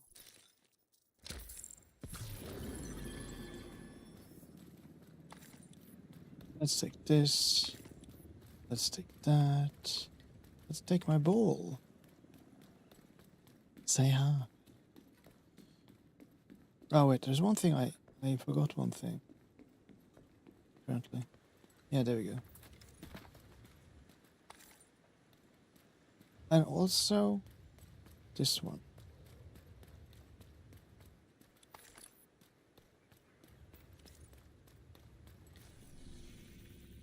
Where's the extraction? Oh, I think we'll go out of the dark zone now, since we have our mission done.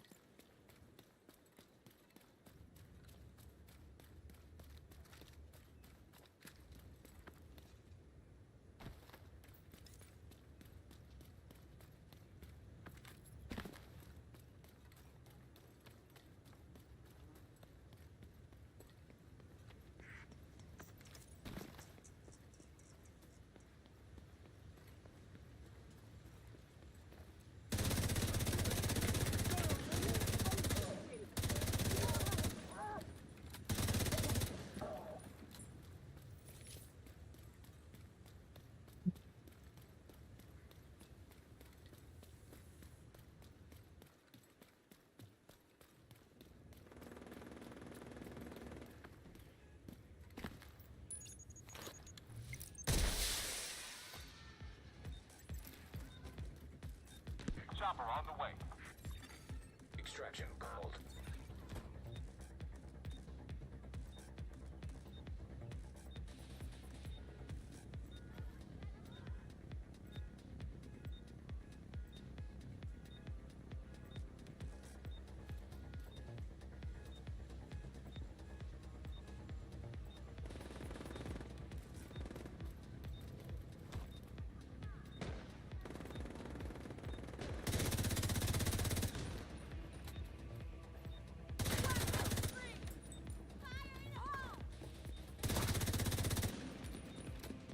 Securing the position.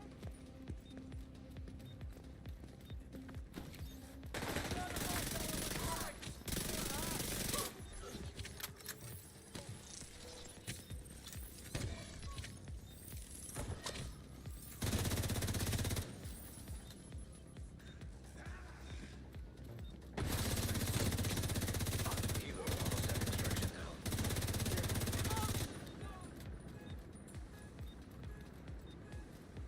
Where are you? Come on. Reveal thyself. Oh, there we go.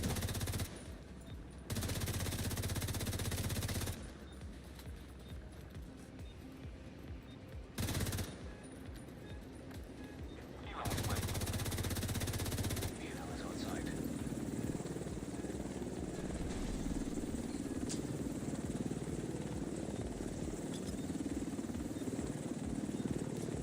Extraction begun. You did.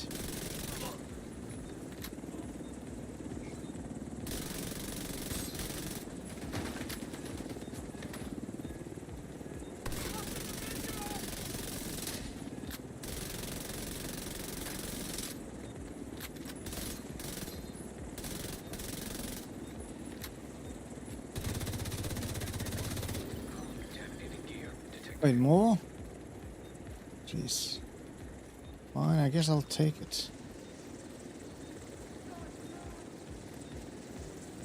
15 seconds, and then we go. Might as well just send this one too.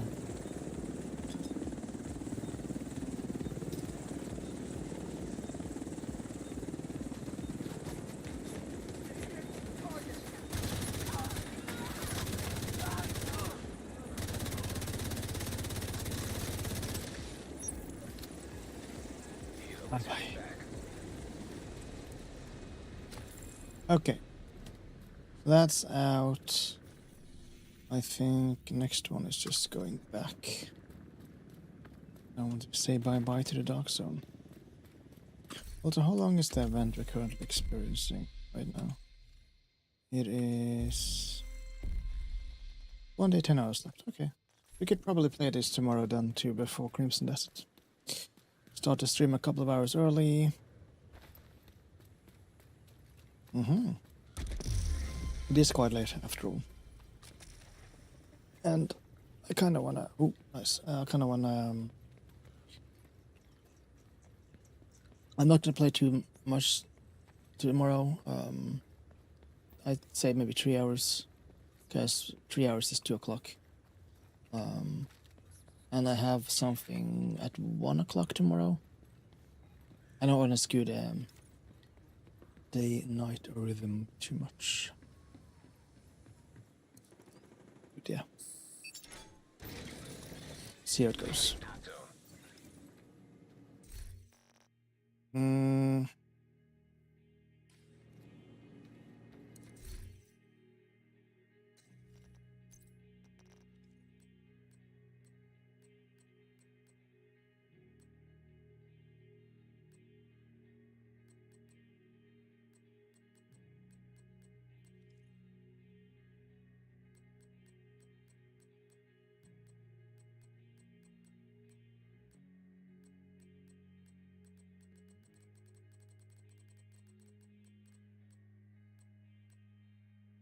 That's it, right? Big strike.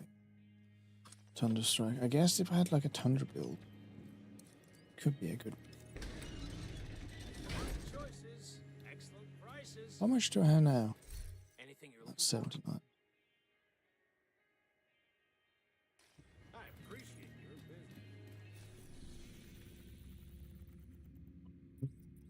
business.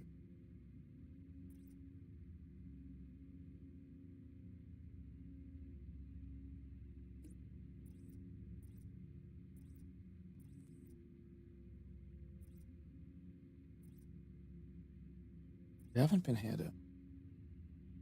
This is a much smaller one. This is the bigger one, yeah.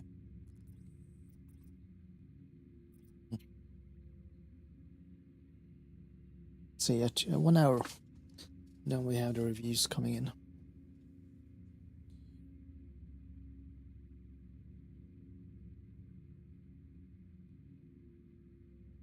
Oops.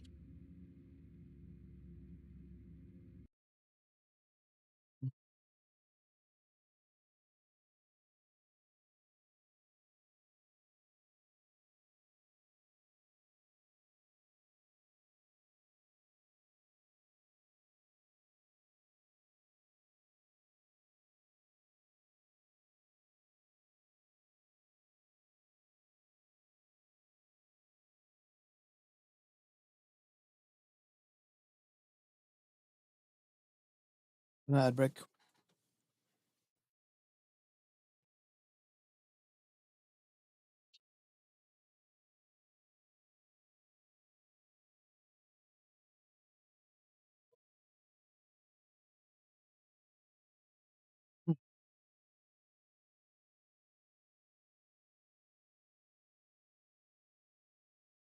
Okay.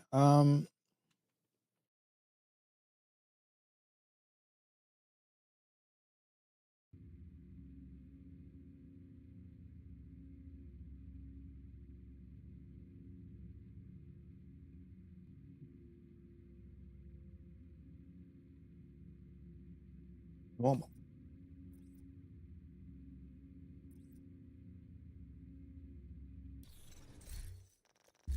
If I go priority objective, right? That's a stronghold. Capital building. Again. Okay.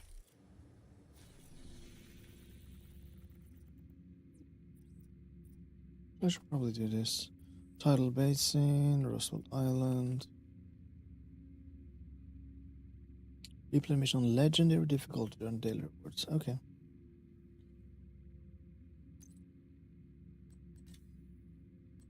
Jesus. I wanna see how this is. I've never tried legendary.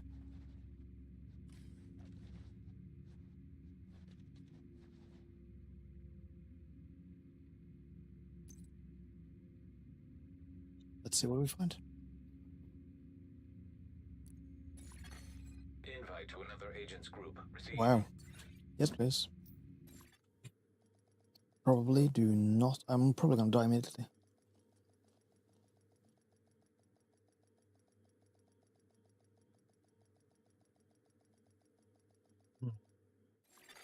Hostile control point detected.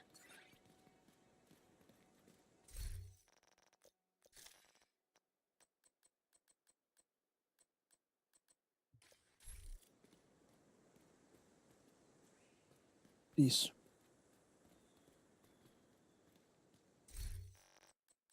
I don't even have.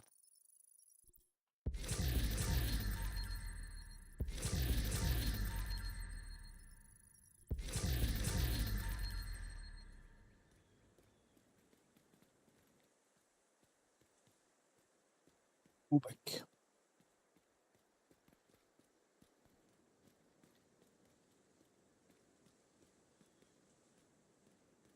Let's see. Is my build shit?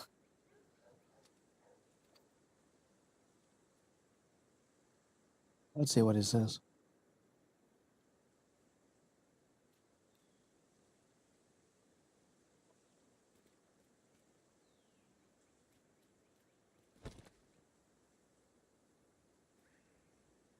Oh, it is fine.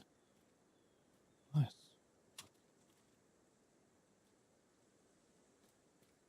But it's a shit. You've got your objective. Don't let anything stand in your way.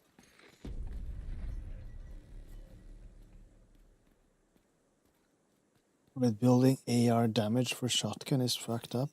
Well, jeez.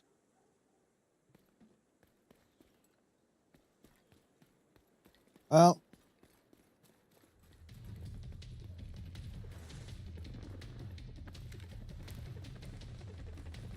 You need to.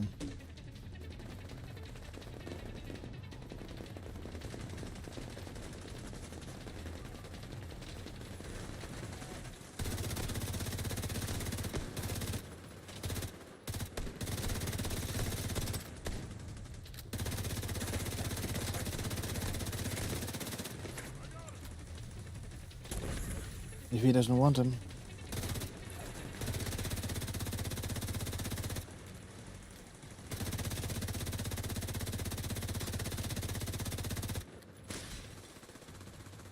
What the heck?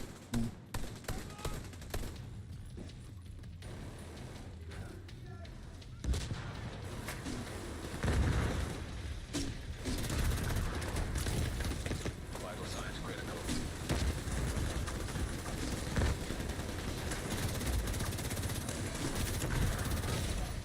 Jesus! Incapacitated. Agent deceased. Oh, oh my god! Is my thingy even... Agent down.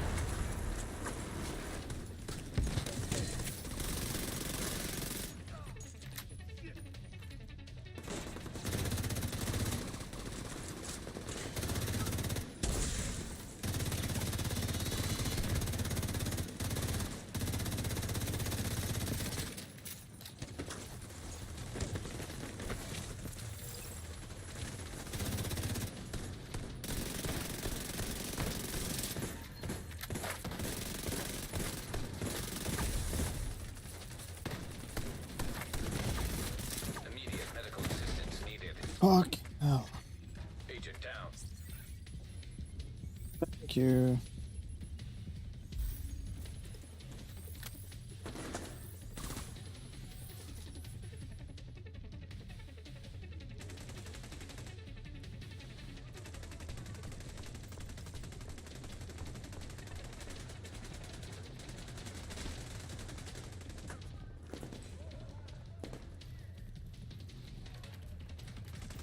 I need better survivability, man. That's the big problem I have.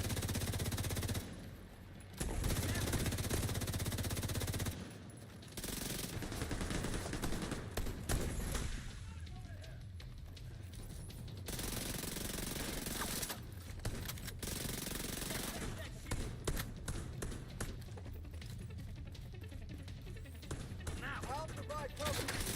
Right there.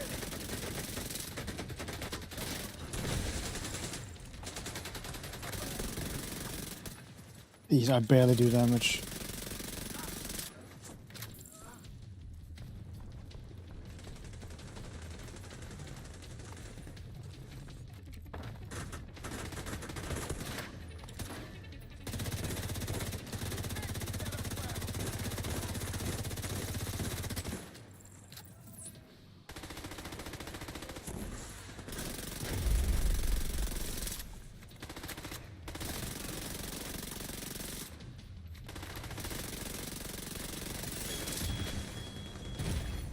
Serious trauma detected.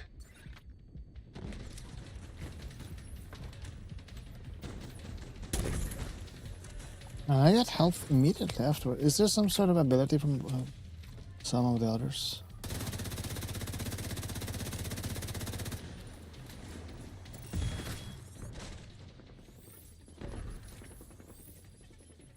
Oh, he's using the gun to like heal me.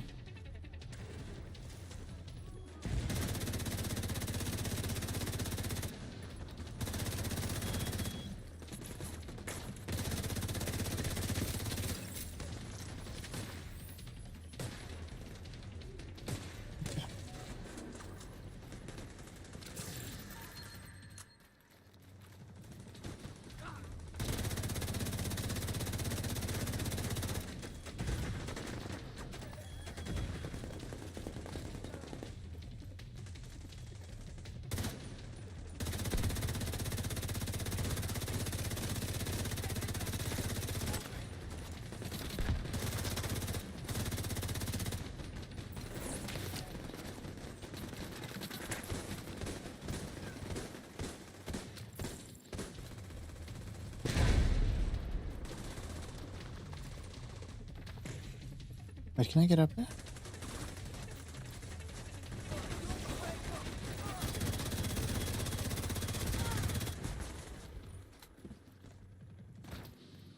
Can.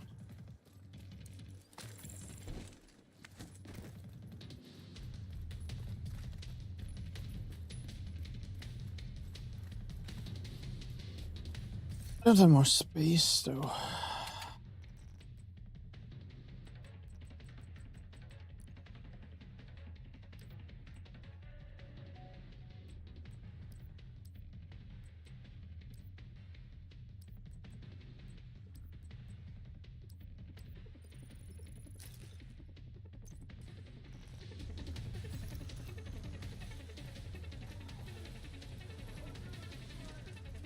Gonna listen to team lead.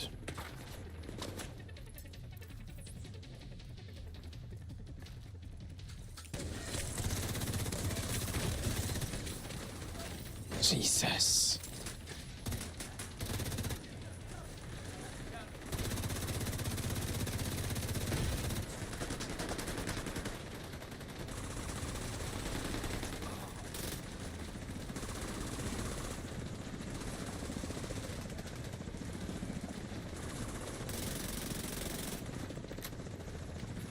I don't think I do enough damage. No, I think it's just I need more survivability. Yeah, because he basically lost all his health there. Okay.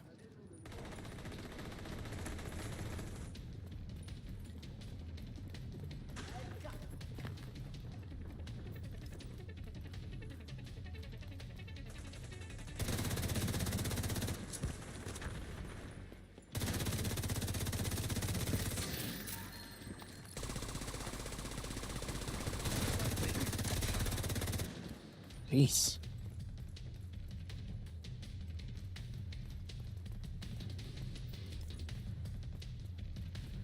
Mailbox is full, I know.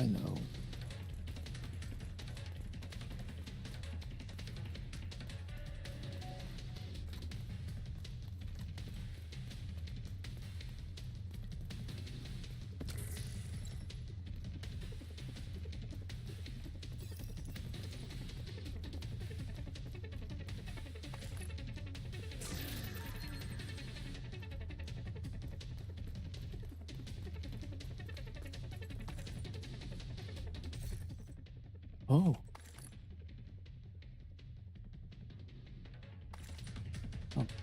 No. I mean, to be fair, he did say. Well, I mean, he still says bye.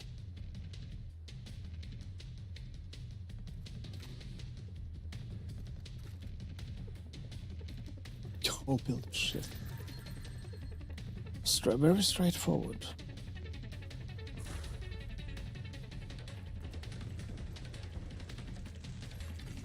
System disrupted.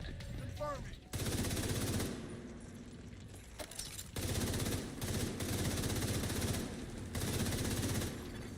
System back online.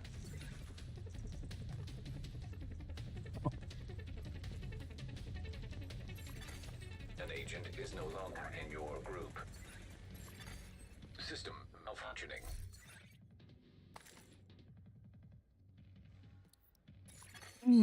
I don't have the...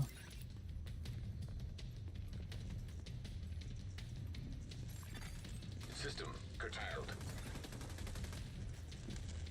Really?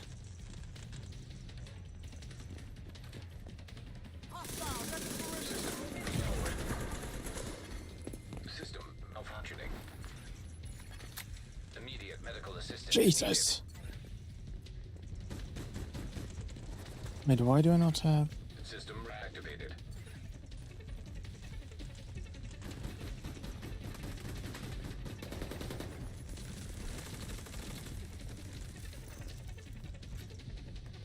Well, I should do this then. Another agent is now in your group.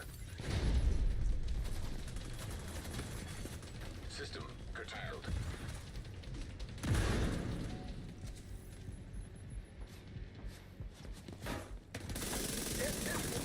System restored. System malfunctioning.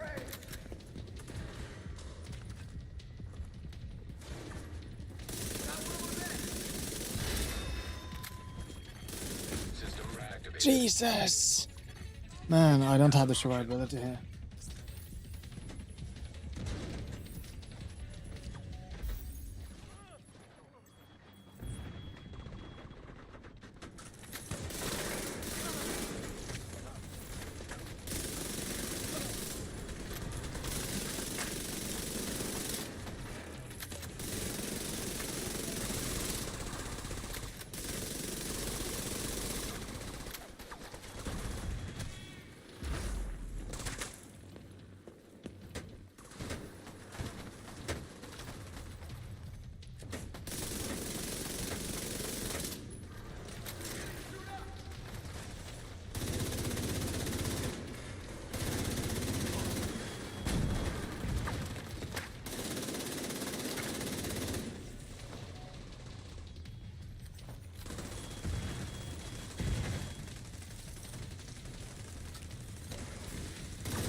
An agent needs assistance.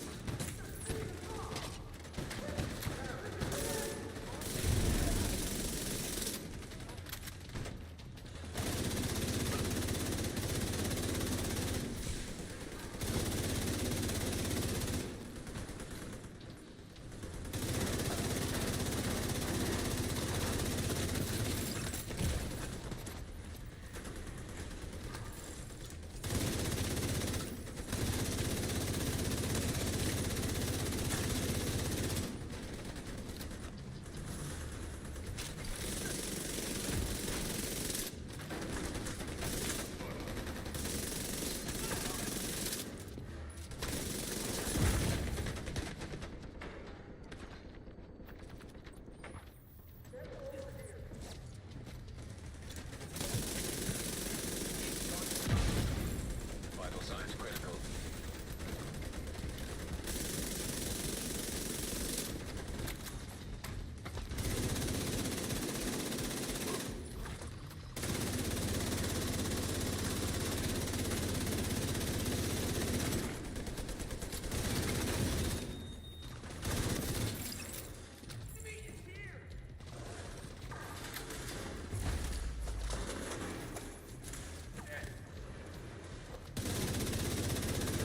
Please.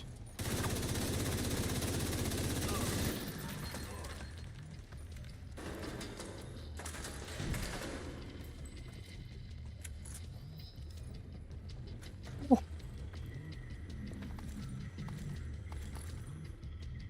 Jeez.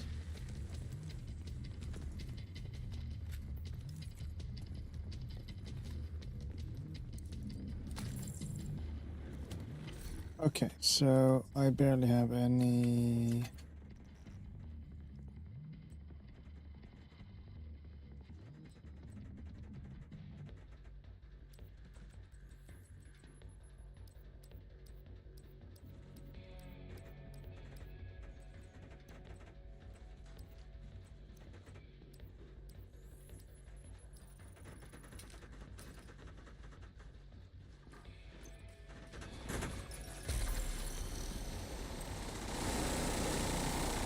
Should have gone full shield. I should have bought it before I went in.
It's gonna be hard. At the end. Need to be careful, or at least I need to be careful.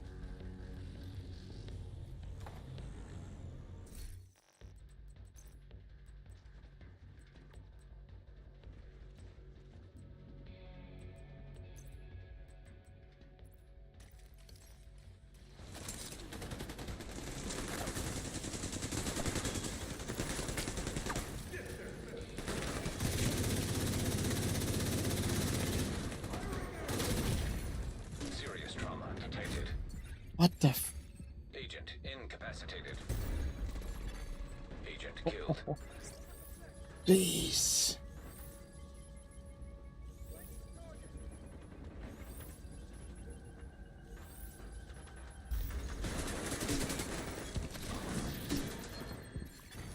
Agent down.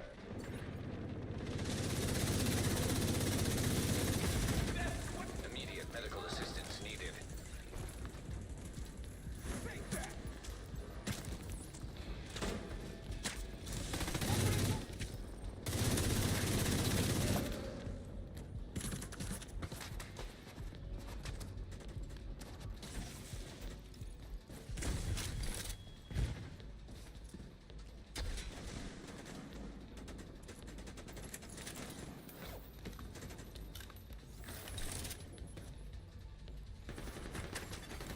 An agent needs assistance.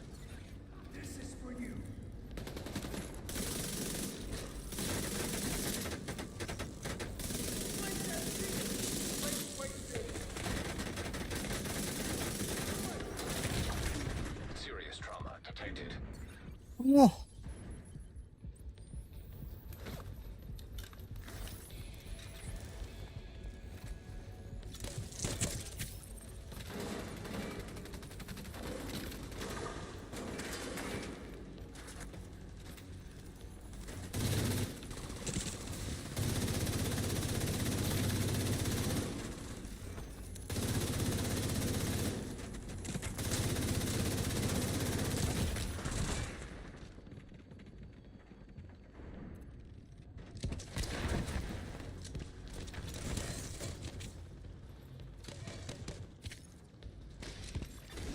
Agent down.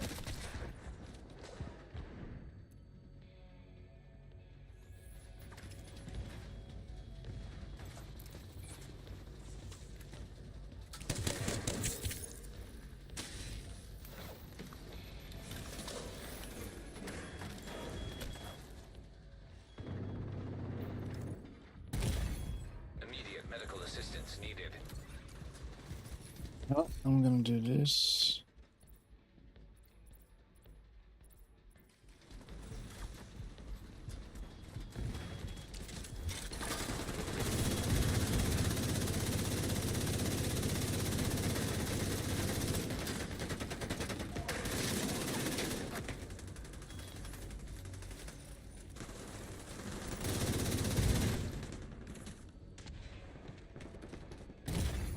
Serious trauma detected.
Agent down.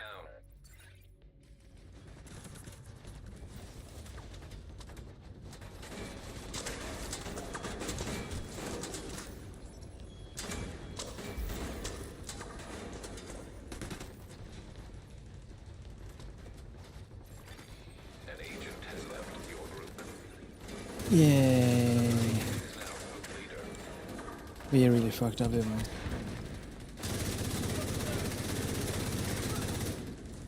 Or is it because he left? Because now it's way easier.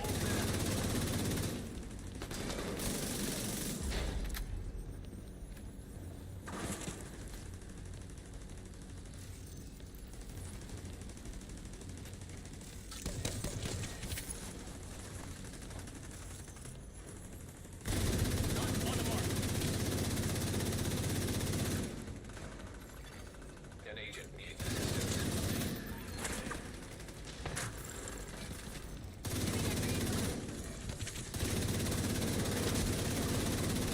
I think they are weaker, yeah.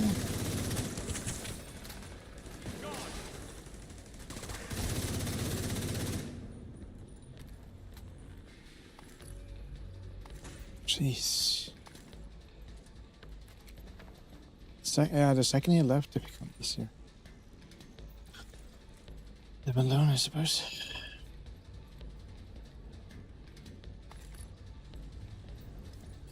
Activity completed.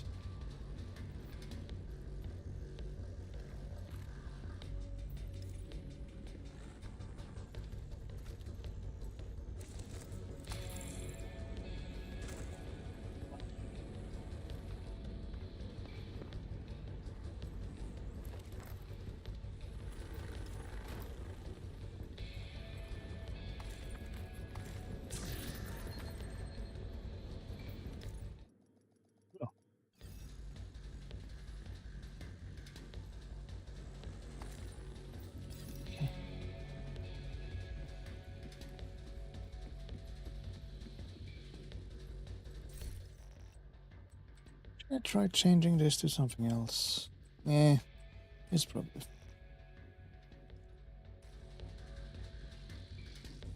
Actually, no, I will. I want to do it. On the. Oh. Is it because it's. Yes. Another agent has been promoted to group leader.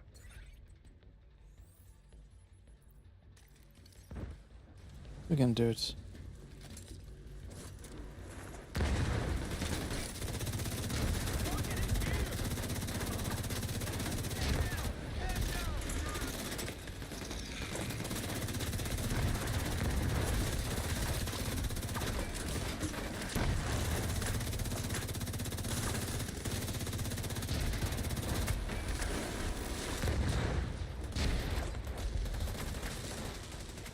Jeez.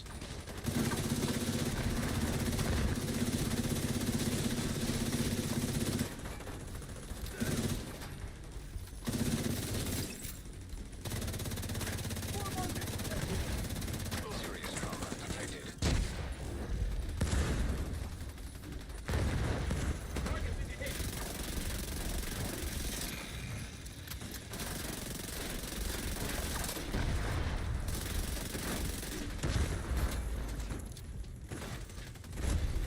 Agent down.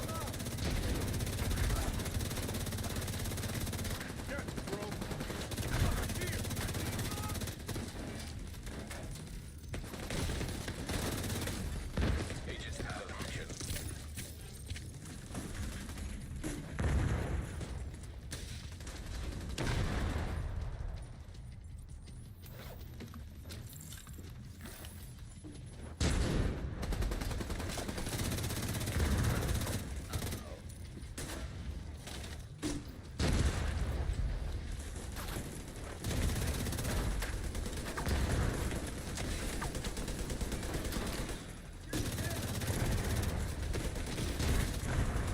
Immediate medical assistance needed.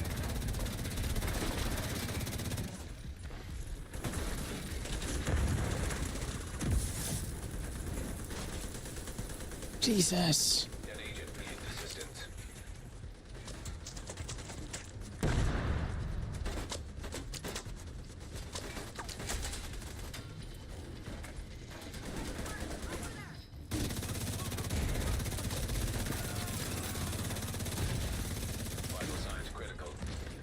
No!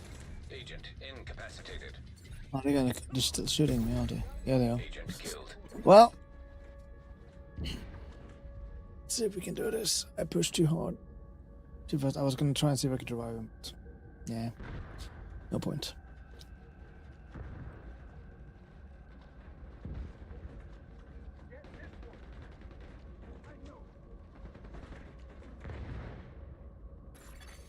Agent down.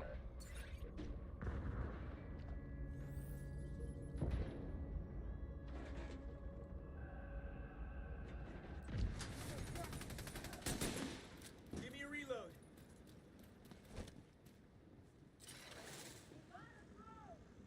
UAV is firing. An agent needs assistance.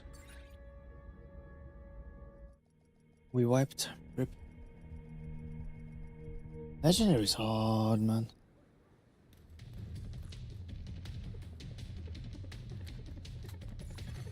An agent is no longer in your Yeah. group.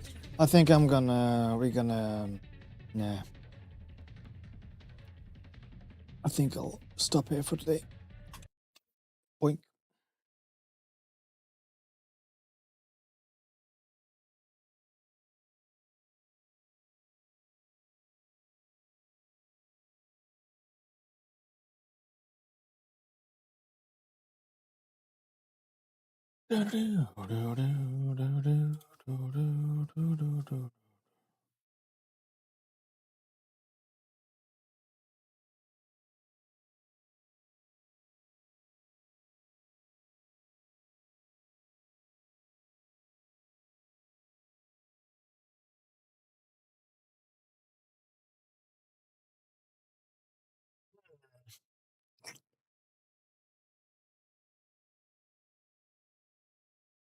Let's get the music up too.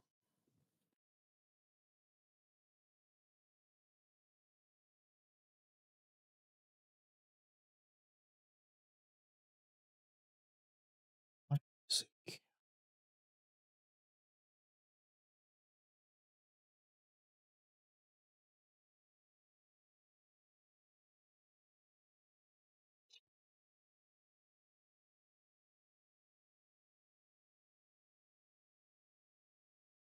Oh, I totally forgot.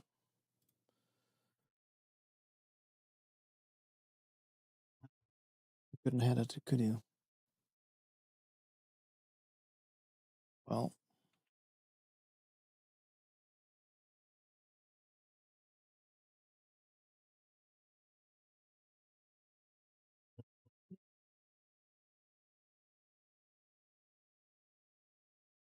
are there any new videos out about Crimson Desert? I wonder.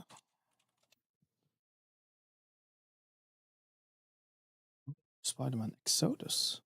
First look.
Mm, mm, mm, mm.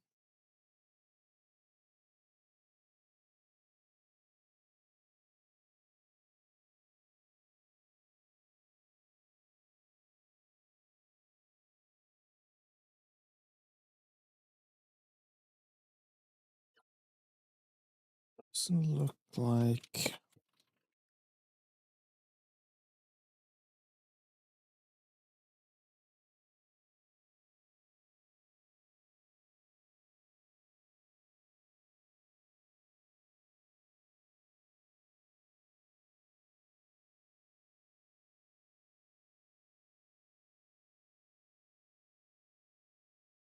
Mm-mm-mm.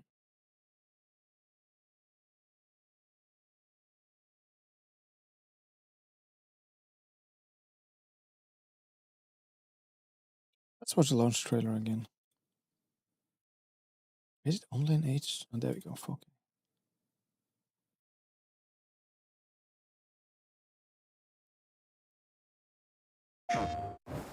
It's time. Good. To take back what was stolen. So, you're finally here. You were expecting me? Well, you Greymanes are a hard lot to kill. Clawing your way back from death's door over and over. How'd you do it? Let's find out, shall we?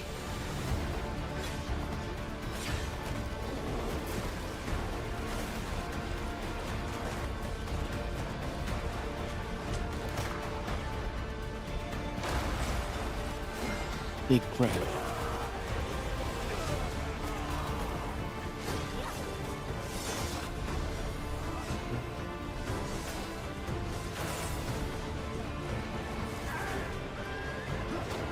Poor horse.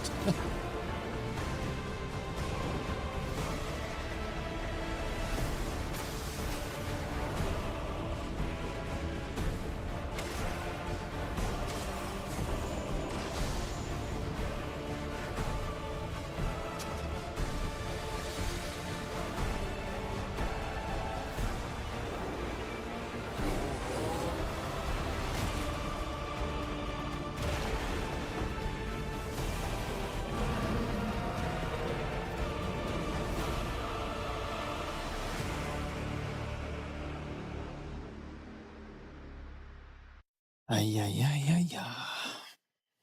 Looking good, I gotta say.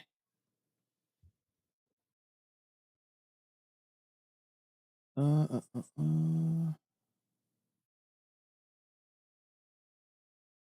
was season 2 of Battlefield. Let's just watch the trailer. We might as well.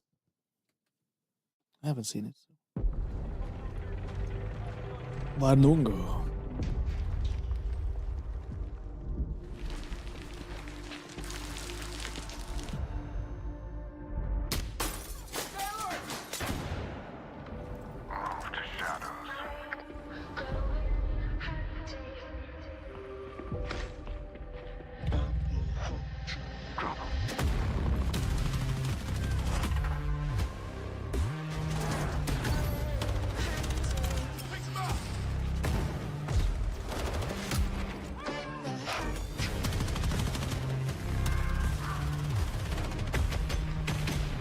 Interesting. Here's the plan. Breach and secure intel. Moving! Expect interference from hostile forces.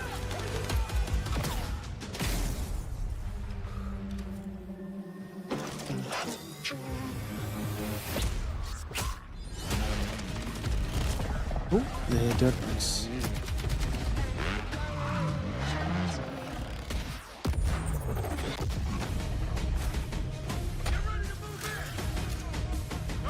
Testing facility.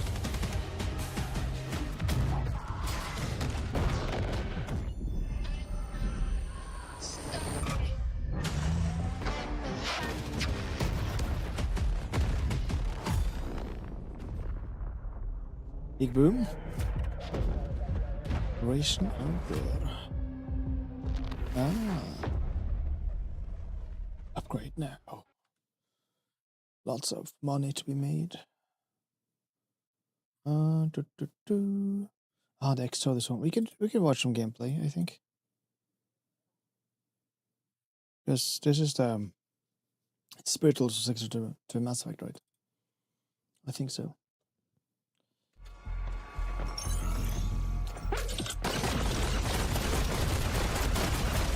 Jesus.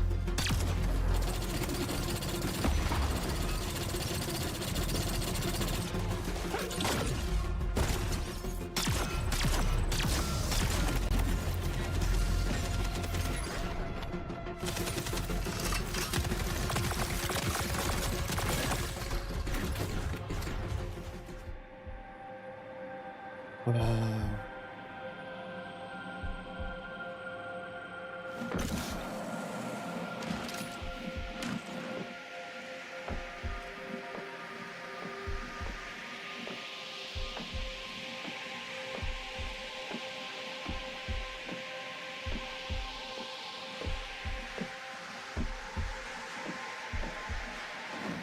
Frames are horrible, but I mean, who cares? It's in finals, so doesn't really matter. I like the art direction.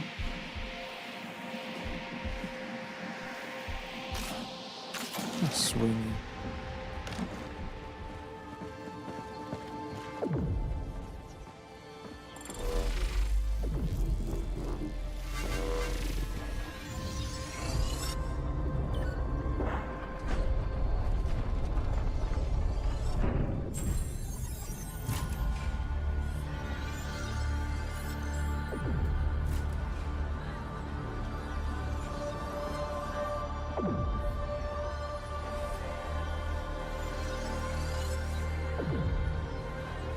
Okay. Summer Game Fest then, I'm guessing.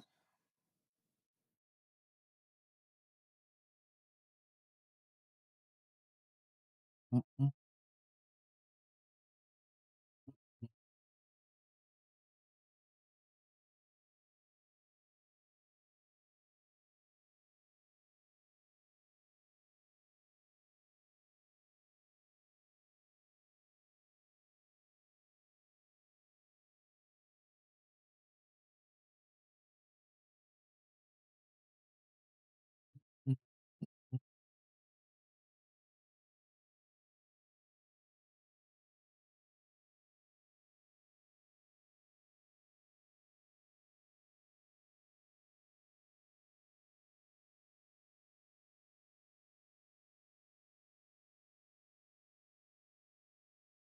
War Dogs. Oh yeah, it's that Battlefield kind of game. 15 minutes.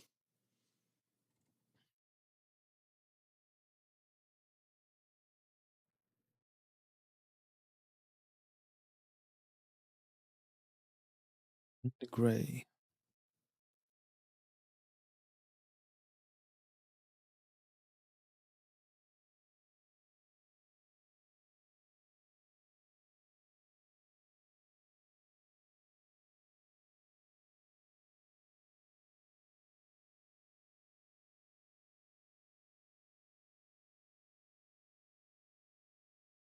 What?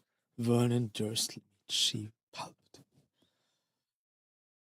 I have to say this. I have to say this. You can't see it, can you? Here you go.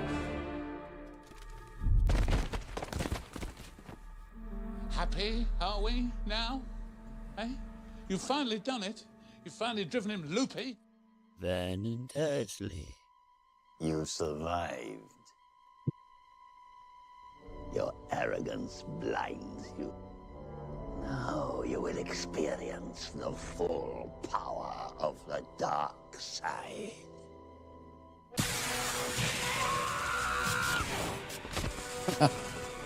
I have waited a long time for this moment.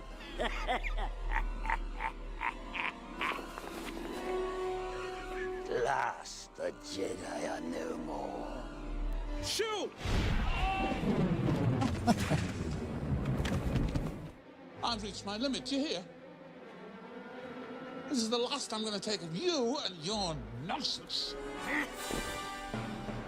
You will not stop me. Darth Vader will become more powerful.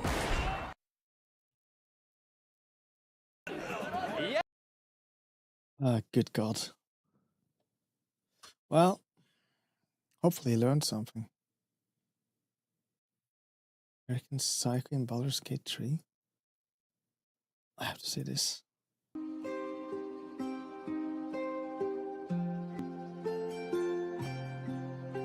I have all the characteristics of a human being. Flesh, blood, skin, hair. but not a single clear, identifiable emotion, except for greed and disgust. Something horrible is happening inside of me, and I don't know why. My nightly bloodlust has overflowed into my days. I feel lethal, on the verge of frenzy. I think my mask of sanity is about to slip. Some more explaining is in order. Exactly what just came over you?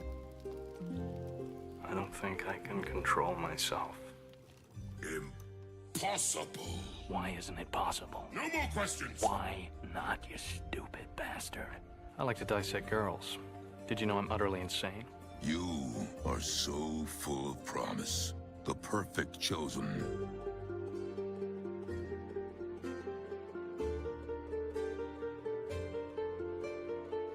My pain is constant and sharp, and I do not hope for a better world for anyone.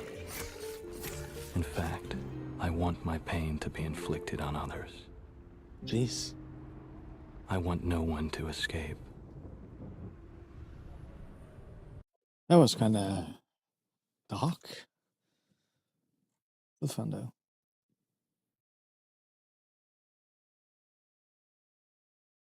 Now, I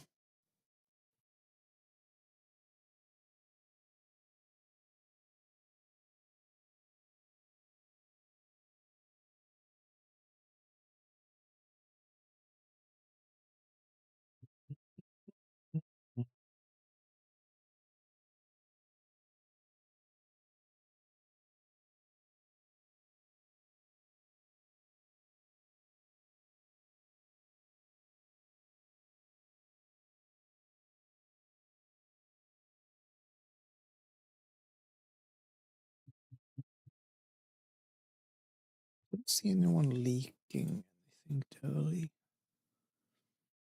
Let's see, filter by. Sets.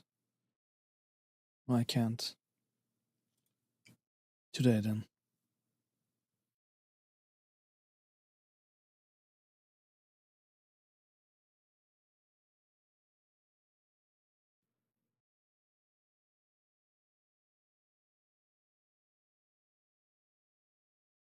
Hours ago.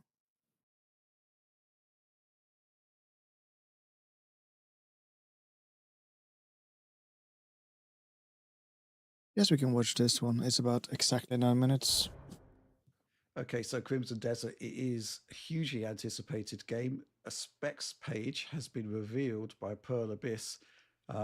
Seems to be a very, very confident looking announcement from the developer there. There's, man, they seem to have covered just about all of the eventualities here. Alex, what do you make of it? Well, I'm actually super psyched that they give you the what the consoles are in terms of like ray tracing quality, VSync, VRR, the resolutions, the upscaler used. These are things, once again, most developers don't bother. Imagine if we had this information for Black Myth Wukong. Like when that launched, and Oliver wasn't sitting there going like, what? You know, like, yeah, we got it. We got all the info right here, presuming it lines up with the final product. I think it will. On the PC side of things, on all those PC spell. This hair is bothering me. I don't know why. On the PC side of things, on all those PC specifications, they do look very realistic to me, especially when you... So I know there is a setting above Ultra. It's called Cinematic, I believe. 5070 Ti, that's, I don't know, 40%, 30% less than my 4090 maybe.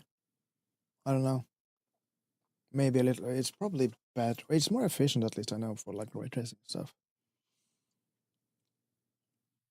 It also goes faster RAM. But yeah.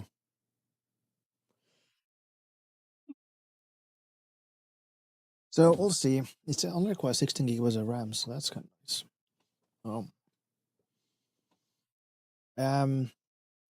Yeah, I'm just gonna max everything at launch and we'll see how it goes. with transformer model, even performance DLSS is good for me. So I'm kind of, as long if it stays above 60, or maybe I even lock it with VSync for the stream, because sometimes if I don't do it, I get screen tearing. We'll see though. Anyway, let's continue. Get into those like medium setting territory, the RX 6700 XT and the RTX 2080, aka your console equivalents. For the most part, a little bit more powerful in some aspects, depending upon what you're doing. And it kind of looks quite a bit like what you'd get in that console experience, 1080p 60 or up, you know, they say 4K 30, but I'd still recommend using upscaling and targeting not 30 FPS. Seriously. The CPU though is interesting, Ryzen 5 5600. That should be more powerful than what you find in a PlayStation 5.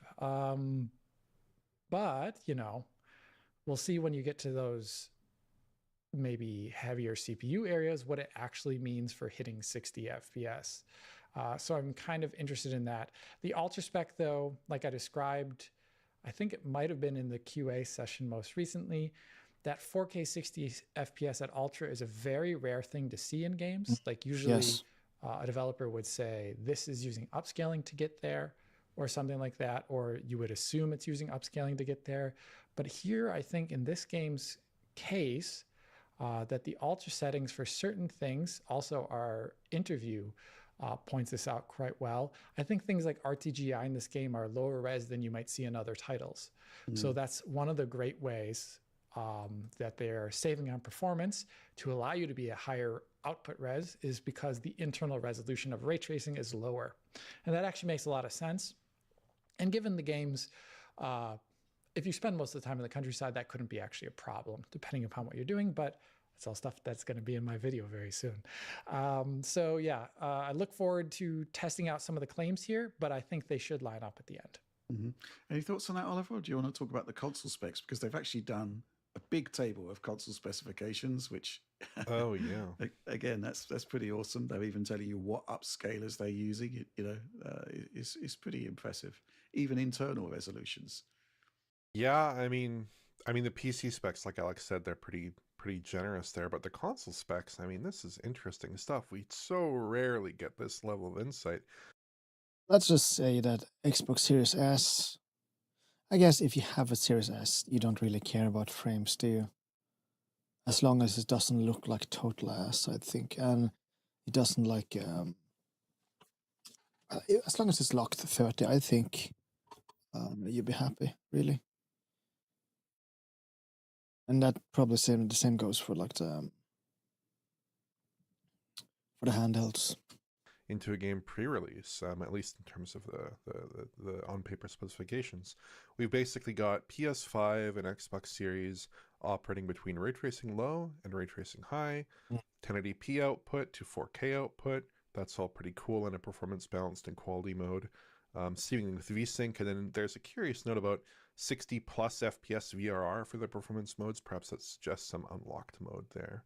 PS5 Pro, in contrast, gets RT High to RT Ultra. All the modes seem to target 4K in some variety, using the upgraded PSSR in their nomenclature, the PSSR2, the new PSSR, whatever you want to call it. And then again, they're doing an interesting mix of unlocked modes. They have 60 plus FPS VR for the performance mode, but for balanced mode, it's 48 FPS plus VR. So I wonder if they haven't got LFC in there. That's what. I wonder why. That's going to tell us. That is the indication, right? Because if you don't have LFC, you're in 48 to 120 territory. Yep. I think probably balanced, or like the 40 with VRR is probably the best option for console, if you can. At least so far, it looks like it's very steady on PlayStation platforms, which exactly that's the slight. Well, I wouldn't call it a red flag. Maybe, I don't know. Let's just see if it can hit it. Basically, if it can hit it, then that's fine. Yeah. You know. Yeah. If not, something's going to happen. You're either going to get VSync judder or you're going to get tearing. If not, no. If not, that's not too good. But hope maybe they can ease up on the setting there. I don't know if these are fixed resolution numbers or if there's maybe some DRS in the mix there that they could use to absorb the load. Again, I haven't tested this game. I don't think I'll be testing this game, but I'm curious to see. And then Series S is a little bit more pedestrian. For ray tracing, we just get ray tracing off, so no ray tracing. Right. It makes sense. It makes sense. I think this game probably depends a lot on RTGI is my worry, and removing that will make it look a lot worse. That's my worry. But it's 40 FPS with VSync at 720p in performance mode, which is less appetizing. 30 FPS 1080p quality mode, if you can call it that without the ray tracing. It's arguably not a quality mode in my opinion. But yeah, looks pretty good across the board. In particular, PS5 Pro, upgraded PSSR, operating that 4K 60 ray tracing high in that performance mode. That looks pretty ideal to me. That looks like a real sweet spot potentially. We haven't seen PSSR 2, I think, yet. So I wonder, because we have seen the footage we've already seen is, I believe, from PSSR. There we go. Oops. Kind of fun is going for a view. Let's see. Review is 59. Should be out any moment. Also,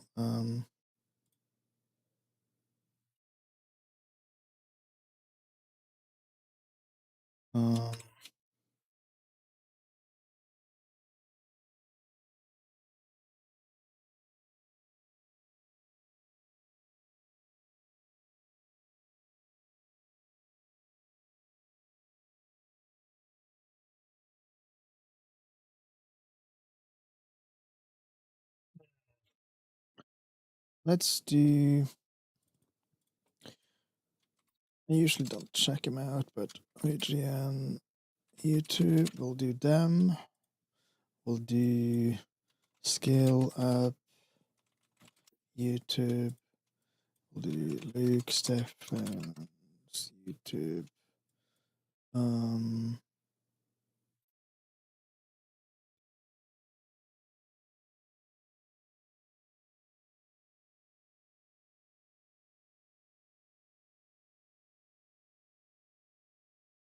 And then who else? We'll figure it out.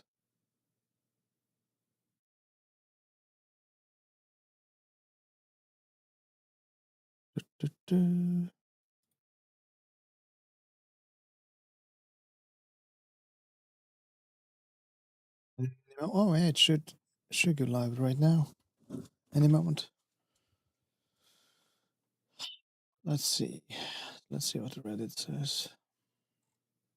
Please be good. Please be good. Oh.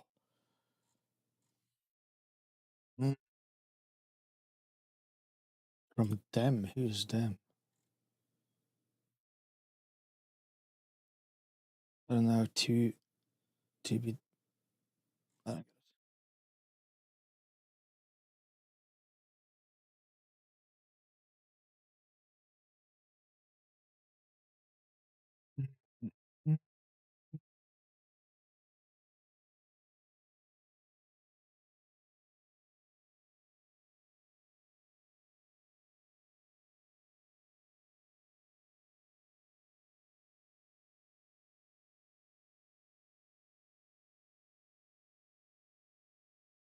Okay, so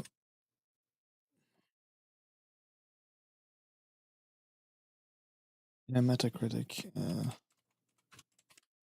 that I really care what it says on Metacritic, but come on.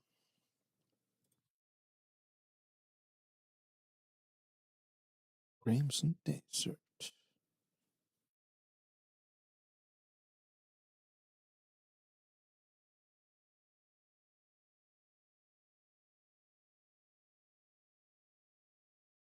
Why though? Oh, PC. Well, let's check PC Gamer 2. Choo-choo? No, that's not. That's 2 hours ago. Okay. Let's see. Well, this develops. It's 79 right now, which is fine for me. Early days. Let's see, 30 minutes. We'll start with IGN. Reviews Director Tom Marks here with Travis Northup, our reviewer of Crimson Desert. Travis, how are you holding up after over 100 hours with this game? Jeez. I'm holding up. This is the gig, man. This is my Super Bowl. Whenever a big chunky RPG comes out and I know I'm about to lose my life, so I'm getting close to the end there and it feels good. Let's talk about this review process for a little bit. 100 Why we don't hours. have a final review right now, although you do have like a score in mind already at this point with 100 hours under your belt. The review Also, IGN still locked to 1080p. Shame on you. process for this one was weird. It's a huge game. Like we said, it's over 100 hours and there's tons more side content you could be doing beyond just getting to the end of the game. Not that you haven't been doing none of that or anything like that. We only got code for this about 2 weeks before the embargo, the review Jeez. 100 hours in 2 weeks. That's a lot. embargo, and the first 2 days of your playing, they went, oh, sorry, we have to push a patch that's going to completely wipe your save data. So we lost the first 2 days.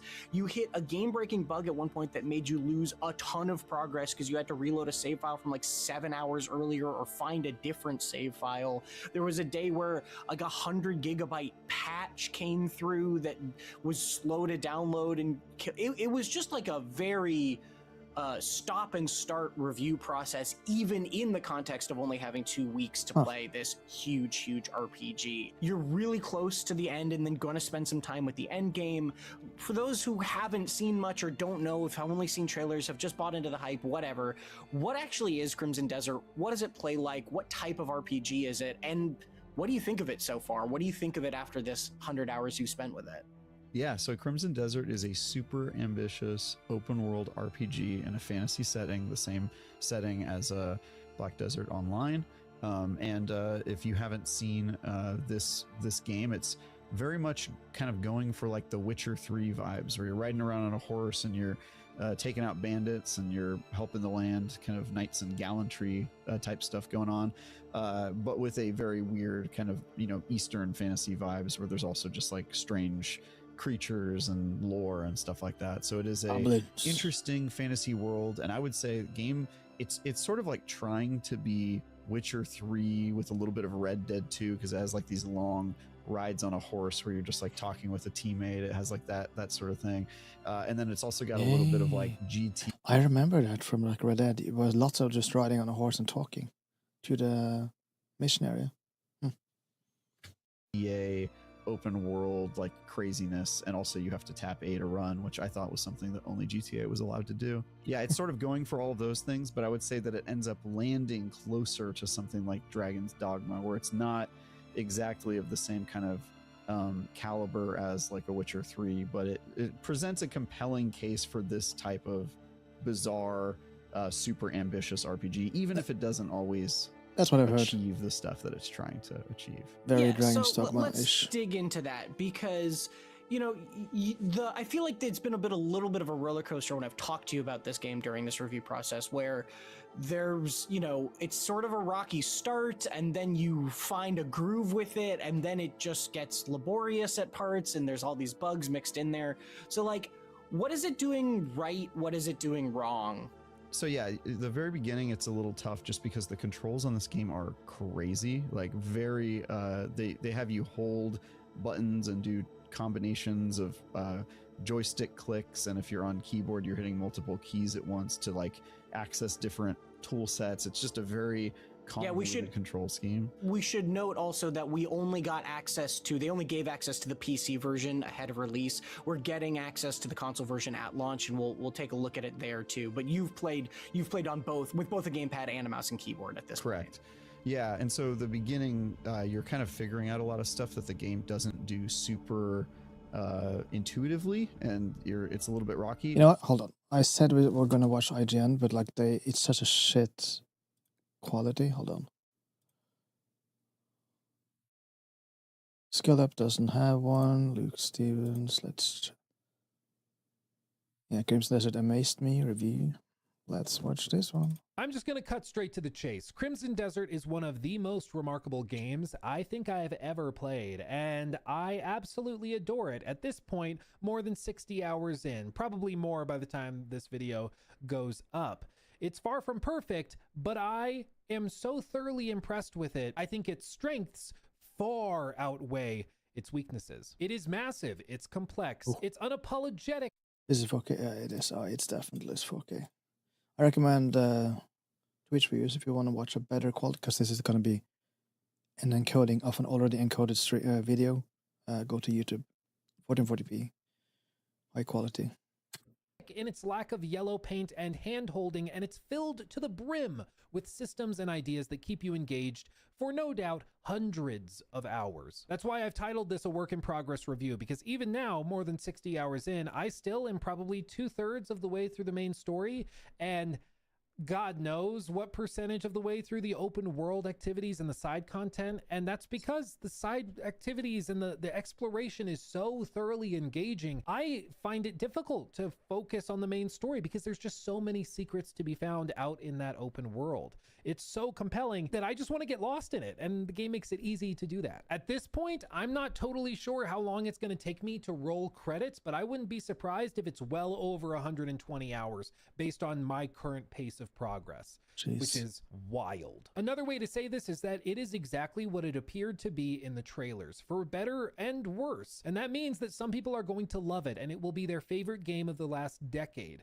but others will find it willfully obtuse, confusing, and difficult. In this video, I'm going to explain to you what it is, how it works, no spoilers, Winter of course, expansion. using Ooh. footage from the first probably 30-ish hours of gameplay and the first couple of regions. So don't worry, I'm not going to spoil anything that I would have liked to experience myself with a first look, okay? So I'm... Also, I noticed you wrote something here. Oh yeah, TLDR. You know, we'll watch it. Gonna be I read it sensitive to later. those of you who are really excited and don't want spoilers, okay? I get you. I feel you, okay? I'll take care of you. But to put all of this really simply, Crimson Desert makes me feel like a kid again, playing Skyrim in my mom's basement. It's that sense of endless Nice. wonder and opportunity, the idea that you can look anywhere in this massive world and there's going to be something for you to find, whether it's in a cave, under a waterfall, or tucked up in a tree that looks weirdly flat at the top. In a word, it's freedom. This sense of endless possibility. And that's what Crimson Desert really, really nails. And that's what I love about it. But some people, I'm sure, are going to be frustrated by how open-ended it is, how unguided the game can feel at times, and how little it holds your hand. Crimson Desert basically gives you a pretty robust series of tutorials and walkthroughs for the first 10 to 15 hours. That means it's going to be probably a rough onboarding process for a lot of people where they're just learning how this whole thing works. But then it opens up and lets you start exploring freely.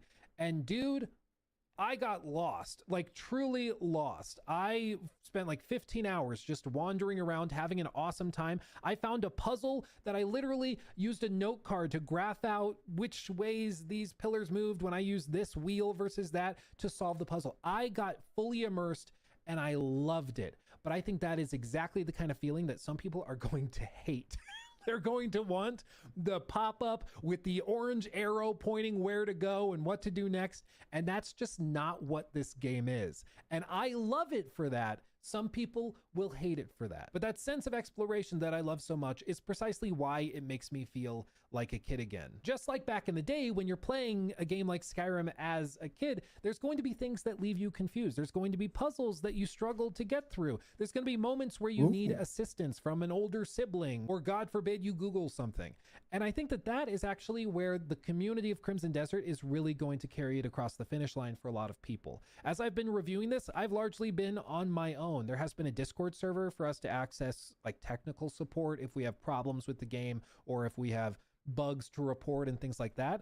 But we've largely been on our own to figure this out. But I would imagine once the game launches and the community starts helping each other solve puzzles, discover secrets, figure out a cool... Guys are gonna be crazy for this game. Like this, oh, it's gonna be wikis, so much way to take down this videos. boss or access this castle early, I think this game is going to get elevated to a whole new level. And it seems like Crimson Desert has been designed from the outset with that community-led focus in mind. Specifically, the idea that just like with MMOs, a lot of the coolest secrets and ideas can be found within the community, not necessarily within a tutorial or some guide within the game's menus. In other words, this game is much more Elden Ring than it is like God of War 2018 or Ragnarok. It is not a game like one of those modern third-person adventure Sony exclusives. It is unapologetic in how massive it is and how little it guides you and how it wants you to get lost and figure it out. And that sense of getting lost is why I love it. It makes me feel like a kid figuring out Skyrim for myself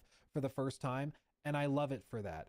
That's also why some people are going to be frustrated by it and not connect with it. And that's okay. But that's why I'm trying to tell you, this is not the ultimate everything game where no matter who you are, you're going to love it. Everybody on earth will think it's a 10 out of 10. As with every game, there are strengths and weaknesses. It's not perfect. There are bugs. There are problems that we're going to talk about. But overall, I think the total package is something truly remarkable. And I, for one, really, really love it. And if I could be playing it right now instead of filming this, I would be because I love it. I may or may not have it booted on my computer right now, waiting to get back in. Let's get into the specifics of all of this. The first thing I have to say is that the map of Crimson Desert is freaking gigantic. It truly is massive. I know a story started going around in the last few days about how Digital Foundry tested the game and they walked from one area of the map to the other, and it took them 4 hours to get there. That does not surprise me at all. I would imagine if you're going from one corner of the map to the other corner of the map, it's probably going to take you twice that amount of time. That is, if you're walking and exploring and seeking things out to distract you. There seriously is a ridiculous number of little secrets to find, of little quests to stumble onto, and the game is pretty well built out to encourage you getting lost like that, to encourage that ADHD, ooh, piece of candy mentality. It's also beautiful to boot. It is ridiculously gorgeous with the sheer volume of foliage. It's literally going to be like, ooh, shiny. Oh, another shiny. And yeah. The complexity of the geometry, the rendering at any given moment, the sight lines and distance you can see, and it runs all of this quite well at the same time. I've been playing the game through on cinematic quality, and all of the footage you're going to see in this video is at cinematic quality. It's a looker, but even on lower quality settings, it runs remarkably well. I wasn't able to get it running on Steam Deck. Every time I would try to boot it, it would crash saying this graphics device is not supported, but I was able to get it running on my Legion Go 2, and I actually played it while I was on an international trip last week, while I was flying over Iceland. I know I redeemed that, but it didn't work. Man, something breaks all the time. I'm gonna fix it. Thanks for being here, Mr. Friendly Wizard. Never worked when I use it? Yeah, you're right. But I swear someone used it not that long ago. Like literally, can I see? Okay, it's probably been... Okay, it's a month ago. Anyways, it worked then. I promise, but yeah, we'll see. A little clip of you gonna buy this you game? can see that where I'm actually playing it time, while at 38,000 feet above Iceland. It's really, really impressive that it can even play on handheld devices like that. It's awesome. In addition to its beauty, it's also incredibly complex with tons of different systems thrown at the player constantly. Even you promised not to play this. I haven't promised anything. I just said we'll see. I'm not gonna have to wake up early on Friday, so I'm gonna do the stream tomorrow when it releases. Do like 2 to 3 hours max. Then go to sleep. And then play more on Friday. I know myself. I'm not gonna be able to sleep.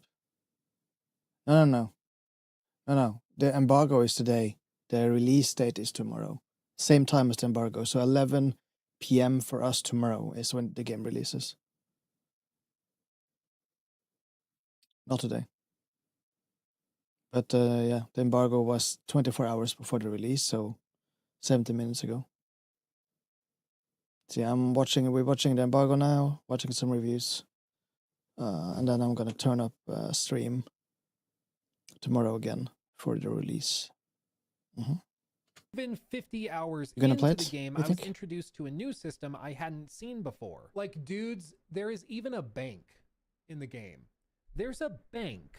I'm not in the game. surprised. Black If Desert you had have it. a lot of in-game currency and you don't know what I'm probably gonna check it out sometime, but not buy it in the beginning. Ah, okay. I mean, this is a time sinker. You're gonna film the gaming laptop with RTX 4070. Huh. You're probably gonna have to just say no to like any other game for at least a couple of weeks. I think if you want to main this. to do with it, or maybe you have a Which I'm gambling gonna do. addiction and you keep spending money and you're like, I need to put it somewhere, Jesus, otherwise that's I'll a spend it. big guy. There's a bank. You can open a safety deposit box and buy We'll see. gold bars with currency and silver that you accumulate, and then put that in the bank, and then select a risk profile, just like you're signing up for a 401k, What? and it will pay out What? based on the risk tolerance and how your investment does. Like, what? Jesus. It's crazy. There's also countless There's a mysteries to banking discover. system. And the Dude, every like banking bro or like crypto bro is probably gonna be like, this is the best game ever. Hopefully they don't have crypto in this. I bought Celesta too if you want to check it out. We'll see. I'm like right now, this is what I'm gonna focus on this for now. I also need to finish Hogwarts Legacy again. Friends and family thing on Steam. Yeah, aren't we? Hold on.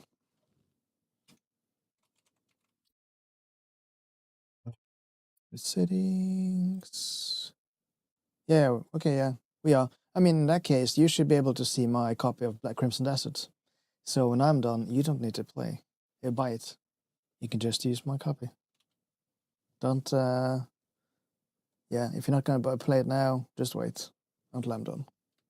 way they introduce these is so nonchalant. I love it. You'll just You should see it in your stumble onto a library puzzle already. in the middle of a forest. They don't explain anything. They don't give you a tutorial on how to Yeah. solve the puzzle. It's just left up to you to figure it out. For As sure, an dude. example, you'll stumble Do on it. this puzzle, which is just a massive grid with symbols and stuff on it.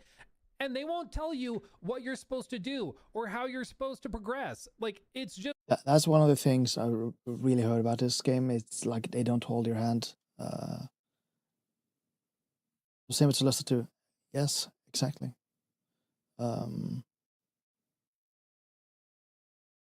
I also have Star Wars Outlaws, if you were planning to play it on Steam. So you can use my copy there too. just up to you to figure it out. And I love that. I devour this. I Agreed. think it's I awesome. prefer when they love don't it. hold your Some hand. people will hate it though, because they're going to get to the puzzle and be like, what am I supposed to do? They won't tell me. And that is precisely okay. why Yeah, in I that love case. it. It's Even just a matter Souls? of whether you like these kinds of puzzles where Nice. you just look at it and you have to deduce what. I'm sorry for stopping so much. That game on Ubicon, yeah, that game is so like the characters is not good, in my opinion. Like the facial animation sucks, and the story is meh. It's okay.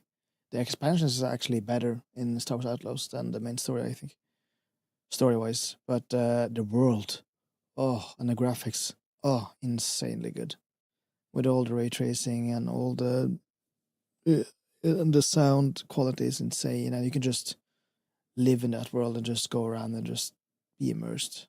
Anyway, let's focus on the review. You're supposed to figure out. And if you love that, you're going to adore the open world exploration Smart. in this game, where you see that and you've got to figure out what you're supposed to do. And when it clicks and you know what you're supposed to do, it's fantastic. But like, I love it. But some people are going to hate it. And I guarantee you there's going to be like games journalist memes out the ass with this game of people just being like, they didn't tell me what to do. I don't know what I'm supposed to do. Bad game design, when they're just slow. I said it, okay? I said it. In addition, the production value just across the board is outrageously high. Whether it's Well, Google motion Night is captured side of the game, I quests, guess. the graphical Yes. fidelity, no Try. matter where you are in the map, the freaking water, dude, looks crazy. Don't get me wrong, this isn't like the Decima engine when it comes to cutscenes, like with Death Stranding 2 or anything, but for an open world adventure sandbox, it's very good. I would say industry leading compared to the likes of other recent contemporary examples like in Assassin's Creed Shadows, for example. There are a bunch of boss fights, combat encounters, and even castle siege battles. I've heard which it are fighting too is expansive, super hard and in this game. honestly, I don't Like know action how they even got these combos running. type Like, fighting. seriously, They will have hundreds and hundreds of enemies being simulated in real time, fighting against your allies who are also being simulated in real time. Like, I'm not joking when I say that some of the stuff they do in this game makes it look like other studios aren't even trying. It's ridiculous. You know, one of the common things that was said about Crimson Desert in the lead up to its launch was, this looks too good to be true. There's no way this is real. And that was a fair feeling to have, because up till this point, there really has not been a game that's been capable of doing all of these things in real time. But they're doing it. It's just built different, dude.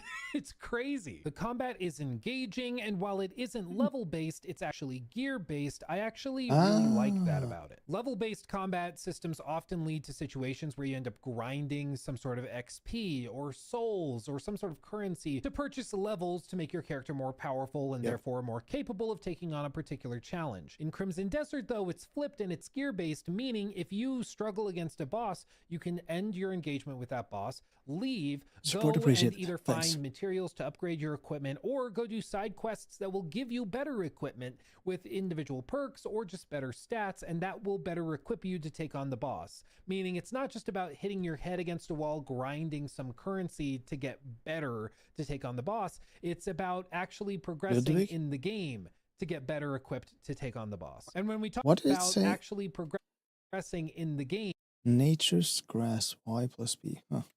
To get better equipped to take on the boss. And when we talk about open world games, it's always about finding ways to get the gameplay systems to interlock and then encourage you to go back through the knot that you've created, to go through each and every single weave. So if you want players to explore, give them a reason to explore, like finding materials or quests or items that make it worth exploring. How do you make something worth it to a player? Well, you give them an actual reward, like a gameplay benefit, a perk, or some sort of attachment you can put into a sword to make it more powerful. And that's one thing that Crimson Desert does really well, is it actually gives you a reason to explore and makes it feel worth it. But like I alluded to earlier, I think the best thing that Crimson Desert does is it just fills you with that sense of endless possibility. And that's kind of hard to quantify or demonstrate with a clip. It's something that you feel when you get lost in a world for the first time and you accidentally play it for 3 hours when you meant to just spend 20 minutes going through a quick quest. So what he's saying is I shouldn't play it at release because I'll plan to play it for 3 hours and then suddenly I'm 7 hours deep. It's a feeling you get when you get lost in a massive open world game for the first time. I had it with Elden Ring, with Breath of the Wild, with Tears of the Kingdom. I felt it with Kingdom Come Deliverance 2, Red Dead 2.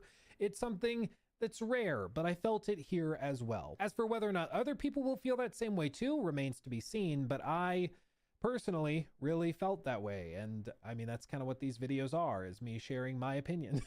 So there you go. However, this is where we get to the fun part of the video. It is not perfect, and there are plenty of things that people will not like about Crimson Desert that are worth being brought up, and that's where we get to the bad of Crimson Desert. It's not perfect. There's problems. The biggest problem, as far as I'm concerned, are the bugs. There are many of them. I ran into numerous bugs specifically related to things like puzzles or specific quests where it would tell you to talk to this guy, but then that guy either doesn't spawn, or you try to talk to him and there's no button prompt to engage with him at all, or maybe you do engage with him but it doesn't complete the objective to talk to him, so the quest doesn't progress. Things like that are unfortunately quite common. 99% of the time they are resolved by either reloading or leaving the area and coming back so things reload. But it was a common enough issue that it sort of became second nature to stumble into these quests, discover that they might be bugged a little, and then leave, reset, and try again. In addition, some other systems are not really user-friendly and don't control in an intuitive way,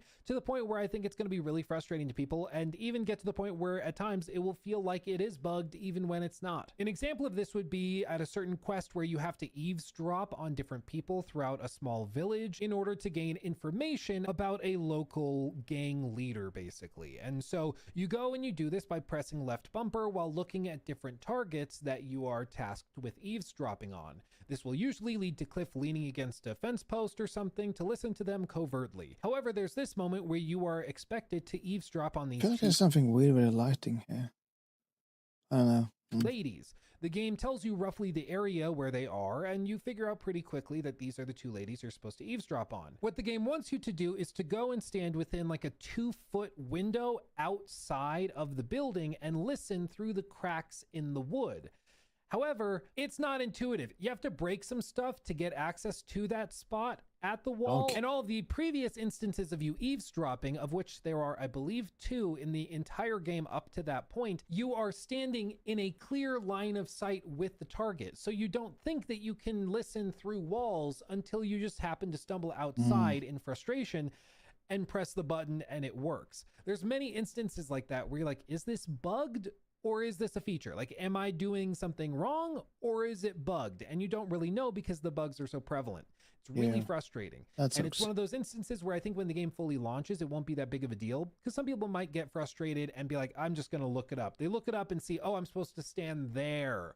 Oh, okay. And then it's not a problem. For me, I spent like 20 minutes walking around this stupid building trying to find where I was supposed to stand to trigger the LB button press to progress through the quest. It was really annoying. In that same vein, there's also countless other systems that are introduced and then forgotten for hours upon hours upon hours, sometimes even dozens upon dozens of hours until you see them again. Whether you look at something like the eavesdrop system, which you use very, very rarely, or all of the countless systems built up around the settlement system. As you saw in some of the trailers, there is a settlement system where you can assign free swords to do things for local dignitaries or for faction leaders in certain areas of the map. You can basically tell 2 of your guys to go help build defense. You 2 go and defend the castle. You 2 go and deliver the grain or help them harvest this or that. And it gives you currency to upgrade your base, and it's something clearly for the end game. But there were numerous times where I would engage with one system for that settlement and then never touch it again for like 30 hours. So by the time I see it again, it's like I've played an entire AAA game in the space of time between when I used that system last. And that leads to situations where you're probably going to forget how certain things worked or how you're supposed to engage with certain things. It's an artifact of the game being freaking massive and having so much going on, but it did happen many times where I'd be like, oh yeah, that was a thing. I could grab things and put them in this weird pot. I forgot about that. That was 40 hours of gameplay ago.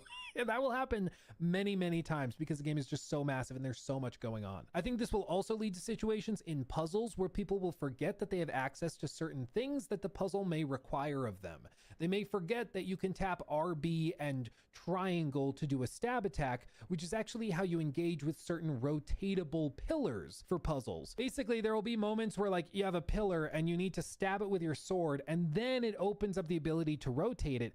But if you don't happen to use that in combat, you may not realize that you can do that. And so you'll get to this puzzle and be like, how do I turn it? I don't know. And you'll just get frustrated. There's many things like that. In addition, there are many times where you'll go through streaks of quests, which are fantastic, really high effort, executed wonderfully. They have boss fights at the end and they rival anything you see in other AAA open world games. But then you'll reach a quest that is so bafflingly terrible, it'll make you wonder if anybody playtested it at all within the studio at any point in development. Again, I'll point to that eavesdropping quest because I think it's a good example and then I don't have to show you more than one quest, but that's one that is like bafflingly bad. Like I said, you have to eavesdrop on different targets to gain info about a local leader of a gang, and that gets you access to their underground bunker to progress the story. You talk to one individual guard that's outside of... The press button to interact is the same as the jumping button. We all got to jump so much. And he's the one that decides whether or not you're allowed to go and speak to their boss. He basically has a key that opens a door, and the only way you can get the key is by convincing him you are to be trusted by gaining information from those eavesdropping targets. However, like, speaking with him is so bafflingly stupid, it's amazing. Like, serious, I have no idea if anybody at the studio tested it at all. It's shocking. Like, it's unreal. You talk to him and he'll have a series of lines of dialogue. I won't get too specific for spoilers potential, but then you have the option and it prompts you, tell the truth or lie. About what? Tell the truth about what? Or lie about what? I don't know. You press the button. It doesn't tell you what Cliff said. It just goes, if you tell truth, he's like, okay, well, stay out of trouble. And then the dialogue ends and you're like, what? Okay. And if you lie, you can select lying with information you gathered while eavesdropping. So I guess you're lying by pretending that you know that stuff, I guess is what it's supposed to be. I get a feeling that this game's weakest major part of the game is probably the story. We'll see. If there's only like a few side quests here and there, that's this bad. It's fine. But at one point, you'll tell him a lie, and then he'll be like, okay, well, I still don't know if I can trust you. I'm not joking. He says, I need to get approval for this. Wait here. Which I feel like in English indicates that he's going to leave. Wait here. I'm going to go see if I can get you approval to go meet the boss. He doesn't leave. There's no state where he leaves. He stays there. I think at one point in the quest, design or in development, he was supposed to leave and go check with the boss and then come back and give you the thumbs up. But it doesn't happen now. I reloaded this multiple times and he just never leaves. It actually spawns an additional objective elsewhere in the village where you need to go and eavesdrop on those two ladies in the shed. That gives you the name of the gang boss so that you can come back and get approval to go down into the underground hideout. But if you listened to the NPC guard, you would think he's gonna go and do something, so you would think it's bugged, and maybe it is. But this is the problem with like questing bugs, is that when they happen randomly, you don't know if you're encountering a bug or if something's working the way it's supposed to, and it's just bad. In this case, it's just bad. It's not bugged, it's just bad. And so there's going to be times where people run into this and like, what is going on? What am I supposed to do? And it's just unintuitive. But that's what's really bizarre about Crimson Desert, is you'll go from one quest that's phenomenally well executed, that has motion captured characters, voice acted scenes explaining everything, and it's executed very, very well. And then you'll run into something like this, which would be unacceptably bad even in a mobile game. And to be fair, these moments are not that common. I can think of probably like 3 or 4 off the top of my head throughout the first 60 hours of gameplay, but that's still a lot. You know, it's still more than you would hope for. In addition, the inventory system is incredibly difficult to navigate, with a flood of items in the early game that you don't actually need and that you can throw away. For example, when you pick up bounty notices, it keeps those in your inventory for some reason, and they take up a slot. Or in a quest, if you get handed a piece of paper or a poster or something, you just have to open it in your inventory, hold down left bumper to read it and to learn what it says, and then you can get rid of it. You can discard it and throw it away. The game never tells you that though. So players who just start the game from scratch will have an inventory filled with junk they can throw away and not realize it. In addition, at launch, there's apparently no clear storage solution for players for them to like store excess goods or crafting materials that they want to use for their camp or settlement, or crafting materials for like armor and weapons. It's my understanding that they will be adding a storage locker or something for the player at some point after launch. It's just not going to be here at launch. But they did respond to the feedback from reviewers. We told them like, is there really no storage chest for us? Is there like no way to store things outside of my personal inventory? And they're like, nope, working on it. So I thought there that's was coming one. after launch at some point, but that apparently is something they're working on. I heard But I do another want to give them credit for this. And you're hearing a lot of talk about bugs, about Viewer weird mentioned that. things like storage that they're working on fixing. I want to give credit where it's due. This team works in a way I don't understand, okay?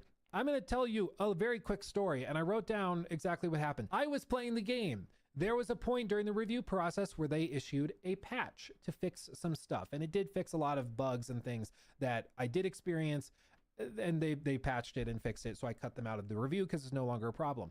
But that patch landed at like 9 a.m., and I tried booting the game around 10 a.m. Couldn't get it to launch though. So at 10:24 a.m., I sent a message to their private technical support Discord group. That message just said, hey, I can't boot the game after this update. I just can't get in. Help. Help, please. And I didn't hear anything. They said, okay, working on it, about 15 minutes later. At 10:58, my initial message about this not working for me was at 10:24 a.m. At 10:58, 34 minutes later, I got a message just simply saying, try it booting again. And it was fixed. They had a new update that sent out through Steam that fixed my specific problem within 34 minutes. I don't know how that happens. I don't know if you can do that on console, because I believe every patch on console needs to be verified. Maybe this is why one of the reasons why they didn't send out any console reviews on the PC keys, because they can like hotfix it like that through Steam. Huh. Or because it probably is actually. They're in Korea, on the other side of the planet, and they were able to fix my specific problem within 34 minutes. That's crazy. Meanwhile, BGS breaks VATs and it takes them 19 months to patch it. Like, I don't understand how they're capable of doing that, but that's the level of reactivity that this dev team has for this game. Within 34 minutes, they fixed a game from not being able to boot to, oh, it's fixed now. Like, it's actually wild and very, very impressive. Other things that they've done just during the review process is they took the starting inventory size from 20 spaces to 50 based on reviewer feedback. We said, like, is there really no storage access and ability for us to put things in a chest? They said, okay, we're going to work on it. It's probably coming after launch day, but I wouldn't be surprised if it's the day after launch, like with how quickly they're able to move. Other things like, you know, improving the inventory size, just period. That's something they did. They added all sorts of new things at shop vendors where you can buy small bags to expand your inventory for like 50 bronze pieces. They're actively reacting and responding to feedback from players, collecting our bug reports and fixing things in real time. I wouldn't be surprised if 95% of these problems are fixed even in the first week of the game's launch. And again, it just takes me back to the feeling that this game is just like, this game and this studio, they're just different, man. They're just different. It doesn't really fit into a clear mold of other things. It's just different, but I like it. I'm down for this. But to wrap all of this up, I really, really love Crimson Desert. It's not perfect, and I'm sure it's going to only get better after launch and as they continue to improve it, patch it, and polish it up. But as of right now, the game that we have is still truly, truly remarkable and makes me feel like a kid again in a really cool and nostalgic way. You know, it's just really hard to put into words. It makes you feel like the world's your oyster and like there's endless possibilities. But just like being a kid, there's moments of frustration and confusion when you're not sure what you're supposed to do and you're just trying to figure it out yourself. A great example is that for a long time, I thought the game... Why is the text here? Like the Ludwig is highlighted. Can you like press it and see info? Or is it just to emphasize that name who they're talking about? Maybe an item or whatever it is in different conversations. Huh. Was bugged and there was an issue where you would be riding your horse, and it often happened during battles and high intensity sequences where your horse would just stop running. You just couldn't sprint with your horse anymore. You couldn't jump. None of the face buttons would work on your horse anymore. I was like, it must be a bug. It must be a bug. Well, turns out after I submitted a support ticket for it, it's not a bug, it's literally a feature. When your horse is injured, it can't sprint. So you have to hop off, either feed it, take it to a stable where they can heal it, or you can use a spirit ability to do force touch healing, where you like focus in, hold down right stick, and then press left stick, and it'll heal your horse, and then they're capable of sprinting.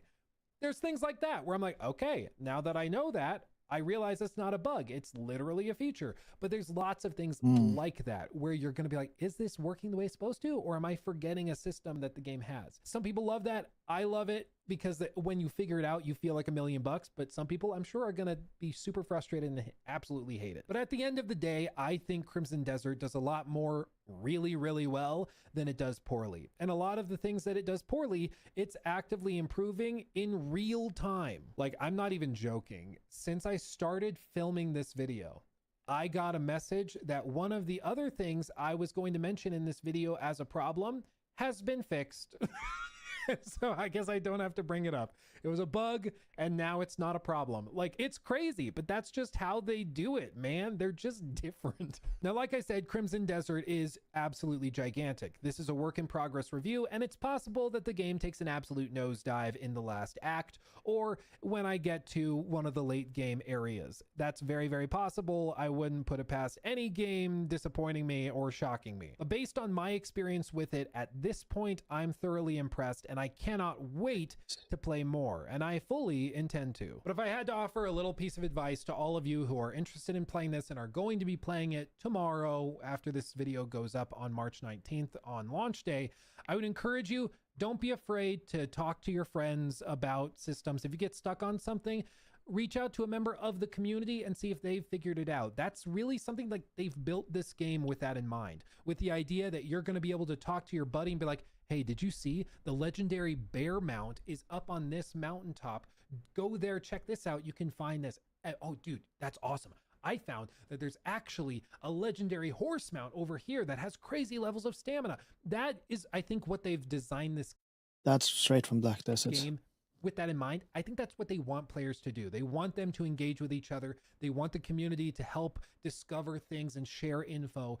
And that is where I think it's truly going to excel. Don't play it in a vacuum if you don't want to. Be willing to talk to other people and engage with the community, because I think that will make your experience significantly better than if you try to just go in and play this game blind, because it seems like it's been built with that MMO mentality of the community working In the together first few years of its to make existence progress wasn't more, MMO, so more on a meta level. it And makes if you do sense. that, I think you'll have more fun. I, for one, cannot wait to see what some of the community discovers when it comes to secrets or hidden bosses or hidden crafting materials or swords and weapons that I didn't even know existed.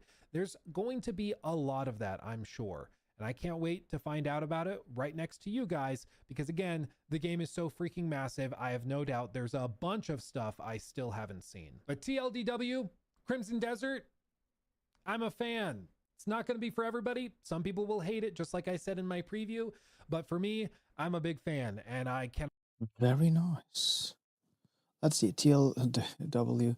Crimson Desert is a generational game, a game that fundamentally changes our perception of what is possible in the medium. Its open world exploration shares scale will offer something that almost no other game has even attempted. It's not perfect, there are bugs, quality dips, and so on, and its scope can sometimes leave ideas on the table for too long, but overall I'm thoroughly impressed. Of the 60 plus hours I'm loving it, I think it will probably take me 120 troll credits and likely 200 plus for a completionist run. Even so, I can't wait to see what else the game has took it away for me to find. And I'm even playing it while printing this comment. I won't be for everyone. I expect the game to just miserable flow, considering its handholding.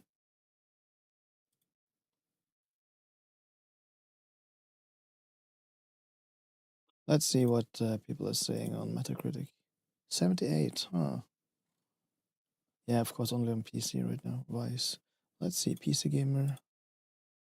There you go, Crimson Desert review. 80. A game that tries it all, even if it's not always a success.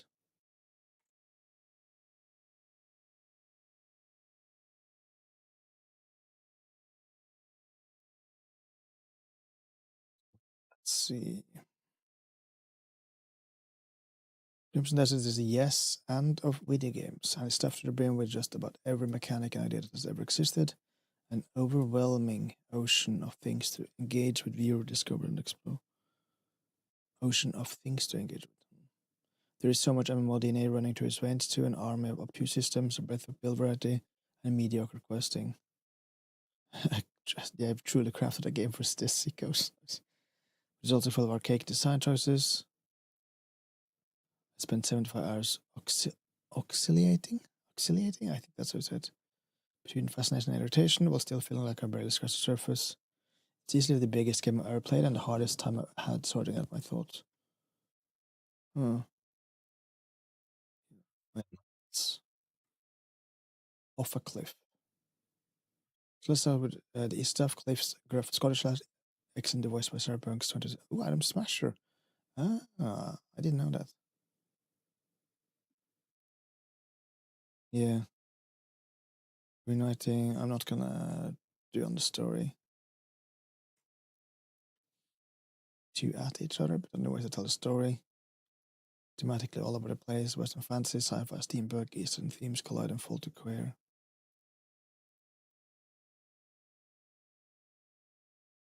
Jeez. Too special and spends the next 30 hours pretending it doesn't exist.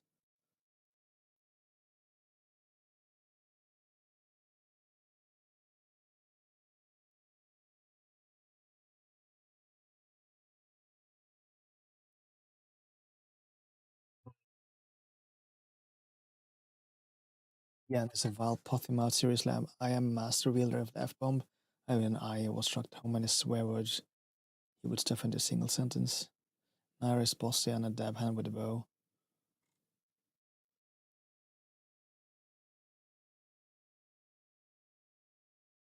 Invest in stocks, yeah.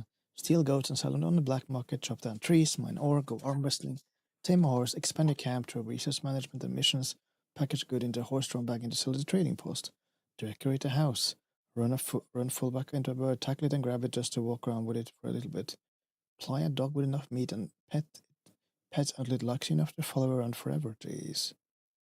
Crimson Desert would probably take in all your mail while you went on holiday or file taxes if you asked me about.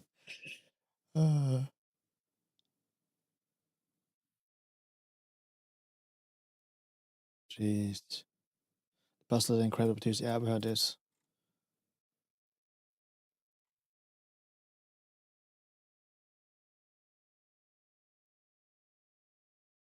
Sprint over to the city for about 45 seconds.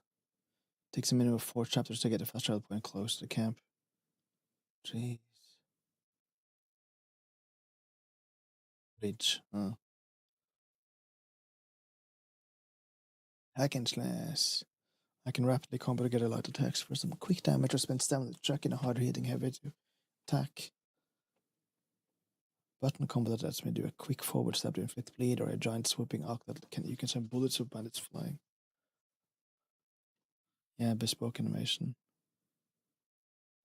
Unarmed combat was a surprise hit for me, being able to run up and Claude's line someone never got boring, and I was grappling and flying kicking full combos as often as I was slashing away at them with my sword. There's even magic that I can put to use, like a thundering force palm. This cliff to an insane nature-powered palm strike combo straight to the sternum, winding even heftiest of us. Ooh. Fish scarce.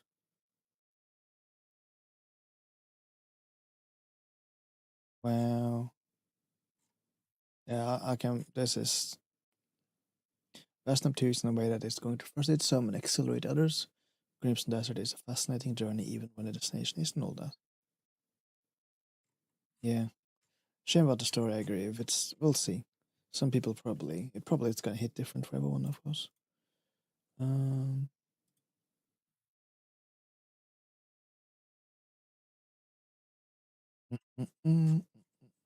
ACG. Who else? Did I not? Hold on. Let's see. App Skill Up releases. Reviewed? Nope. Probably coming like in a day or two.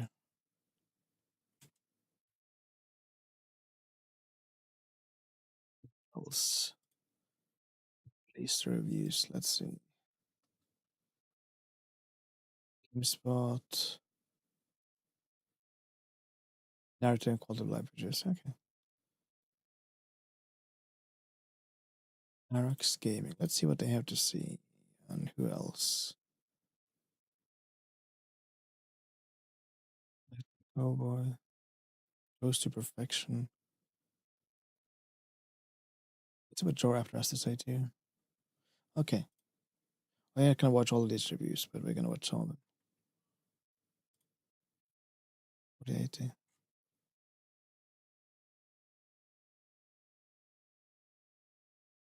Forever, Crimson Desert is finally here, and the big Please tell me it's in 4K. Yes. After what feels like forever, Crimson Desert is finally here, and the big question is it actually good? Does it play like it looks, and is the game fun? Well, first up, a big thank you to Pearl Abyss for providing us with early review access. It's been pretty surreal, to be honest, because we've been covering this game on the channel for over 6 years, all the way back to its initial reveal. So finally getting hands-on time with the finished game has been a long time coming. And when I say hands-on time, I mean a lot of time. This game is massive. We saw a lot of other reviewers saying they weren't sure if they could finish it before the embargo, so me and 26 basically split this one down the middle. I took a slower approach, more like perhaps you will play the game, exploring the world, doing side content, really getting a feel for its systems and how it plays. Meanwhile, 26 went into full grind mode to push through the main story so we could see everything into the end game, how the story progresses, the pacing and all that kind of stuff. So between the two of us, we have a really solid understanding of the game from both sides. And a big shout out to 26 as well, because finishing this took multiple 16-hour days. This game is no joke. Also, Jesus. just for you, there are no story spoilers in this video. We'll be using early gameplay and trailers, so when you jump in fresh, you'll experience things for yourself without a worry here. We'll start with what Crimson Desert actually is for anyone that's unsure or hasn't been following along. At its core, it's an open-world action-adventure RPG. It's on PC and consoles, and honestly, just calling it this doesn't really do it justice. This is one of those games that is pulling in inspiration from everywhere, but somehow ends up feeling like its own unique thing. The easiest way I could describe it is to imagine elements of Zelda, Tears of the Kingdom, and Breath of the Wild, with The Witcher and Assassin's Creed, and a bit of chaotic GTA energy, but in a fantasy setting, sprinkled on top. Yes, I know this sounds GTA my wagon. crazy, like what the heck even is that? What the But heck? that's what this game is. This game constantly throws in new systems, mechanics, and ideas at you. Even after you've played 20, 30, 40 hours, you're still discovering something you didn't even realize was possible. It's gonna be big. And while that is exciting, it can be overwhelming at times, especially early on. Now, let's talk about the story, because when it comes to this, it mainly focuses on reuniting the Greymanes early on. This actually ends up giving you a pretty touching narrative with some genuinely emotional moments. But as you progress, it sort of expands So you the liked it story more than- into a much larger world threat, bringing in more magical elements and even some unexpected technology. Plus, one thing that stands out in the game has got to be the voice acting. It's one of those things where people are either going to love it or hate it, but personally, we really liked it. The dialogue often feels quite raw and unfiltered. There's a lot of swearing in it, it's very grounded, and honestly, as a Brit, some of the banter just Game felt of Thrones. natural. Now, that said, at the very start, it can feel a bit over the top, but the more you play, the more it actually fits in with the world when you get a better picture of everything. Now, compared to our preview that you may have seen, where the story did feel a little disjointed, the full release version is definitely more coherent. I wouldn't say it's amazing, but it is good. And interestingly, some of the smaller and quieter moments actually hit harder than some of the big spectacle scenes. That said, there are still some amazing set pieces like castle sieges that will absolutely stick with you afterwards. Now, while the story is obviously an important aspect of a single-player game, this game is very much a game that you will probably be playing for the gameplay, the exploration, and the discovery that is everywhere. The story does support this, but it's not the main reason that you really get that itch to come back. There are some drawbacks though, nothing is really perfect, and part of that is the fact that the story does constantly use this specific helmet that kind of gives you a flashback system to go back to people's memories in a particular area to explain what's going on or what happened. And while that's alright the first few times, it would be nice if these were proper fleshed out cutscenes and were a bit more involved. On top of that, some quest objectives Skip this quest and just do story because I don't wanna. I want to try and experience as much of that as narrative possible and the myself. main story bosses. Now let's talk about the gameplay, because this is where the game really shines. Yep. Combat is honestly one of the strongest aspects here. Everything you've seen in the trailers is real. You've got these crazy combos, these wrestling style moves, a big skill tree where each node has multiple upgrade options. They don't show Unlock the. new moves and abilities, and all that good stuff. It just is very satisfying. But what keeps it fresh is the fact that you can switch characters, and they each have their own playstyle, different weapons, their own skill tree and gear. So even after playing dozens and dozens of hours, you're still learning new things. That said, it's not perfect though. For example, each character has their own skill tree to learn and unlock. If you do like playing the different characters, you have to have all of their equipment in your inventory and switch things in out, and it's just not as streamlined as it could be. Also, we were told in the preview that skills would transfer between characters, but in our experience from playing the game, that doesn't seem to be the case. So it feels like you're always chasing after skill points. Now let's touch on puzzles, because this is also a big... Because one of the things I was actually wondering about is, if you level up one character, do you level up the other character? Now, we know there's like there's only skill points and not like strength and all that stuff. But like, I guess it doesn't make sense then, because if it's gear based and if you play one character and find gear for that character, then the two other people can't really level up, can they? Because you can't just give them free gear. Skill points should be, though. I do agree with that. That should be shared. Some of them are genuinely great and are really rewarding to figure out, especially if you enjoy that sense of discovery and doing things on your own. but others can be very frustrating, especially when they're completely unguided and you're just hard stuck. So that aspect of the game will come down to what type of player you are. But then there's just the sheer amount of things you can do in this game. You can take on bounties where you literally hunt someone down, tackle them, beat them up, hogtie them, Jeez. chuck them on your horse, and take them all the way back to prison. Then you can just help villagers, dynamic events out in the world where you can free people that are being attacked by bandits, or just go full chaos and steal things, pickpocket people, rob wagons to sell, even steal people's livestock to sell. The freedom here is honestly incredible. The gear system also goes pretty deep with armor, weapons, upgrades, consumables, socketable, abyss cores, and more. But early on, the That's gear Grand Goat Auto. Grand Goat Horse, maybe? progression does feel very underwhelming. Most items you get early feel like side grades rather than upgrades, and it's not really until later in the game that you start finding genuinely exciting gear. Also, the controls are something that takes some time to get used to. The game does a good job at gradually teaching you all of the things you can do, but there's a lot going on, and a lot of it requires multiple button combinations and inputs, especially on controller, so it can be a bit tricky trying to figure it all out. But once it clicks, it feels really I'll good. play with And it's the controller, same for mouse for and sure. keyboard. I think the game actually plays better on mouse and keyboard, but it's a very strange setup and layout to learn. So again, it takes a while to learn, and then when it clicks, you're all good. Now, I know a lot of people are excited about... Oh, I don't wanna. Let's do performance. Now let's touch on the technical side of things, because we played on PC, and The overall music. the performance was solid. I will put our PC specs down below, and I did play on two different resolutions, 2K and 4K. At 2K, I was always comfortably above 60 frames per second. And at 4K, it held up pretty well too. I was never really lower than 50 frames, often 60 or higher. If you're curious about console performance, well, we didn't get console codes. But the PlayStation Japan channel has uploaded a video with console gameplay in it, and I thought it looked pretty good on there too, to be honest. That said, we did experience a few crashes, which, while annoying, considering the fact that we've got well over 100 hours into the game, it wasn't too bad. And the day one patch also addresses that these things should be fixed, so we'll have to wait and see. But visually, the game looks incredible, especially on the higher end settings with things like path tracing. The difference is night and day. It's just Wait, the game supports path tracing? I thought it was just ray tracing. Really good. The main issue, though, is bugs. Individually, a lot of the bugs in the game are small. Okay, so we watched him. Let's check out Fighting Cowboy. What is happening, y'all? Cowboy here, and it is finally time to bring y'all my review of Crimson Desert. Now, at this point, I am still quite far from being done with the game. I'm coming up on around 110 hours played, and there is still a ton to do. Right now, we're up at an abyss structure that's kind of in the middle of the map, and just looking around to give y'all an idea of the scope of this world.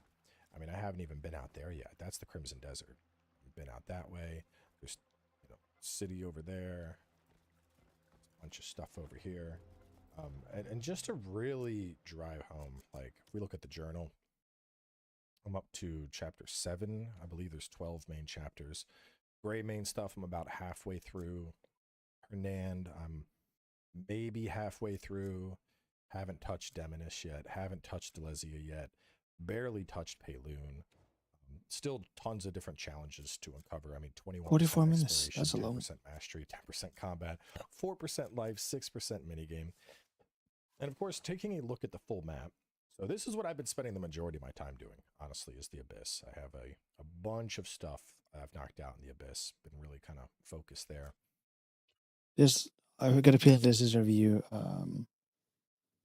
I need to sit down, just chill with. Let's do draw after 10 minutes.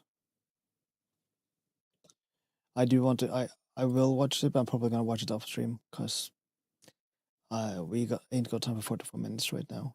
10 minutes more like it. It's kind of getting late, but yeah.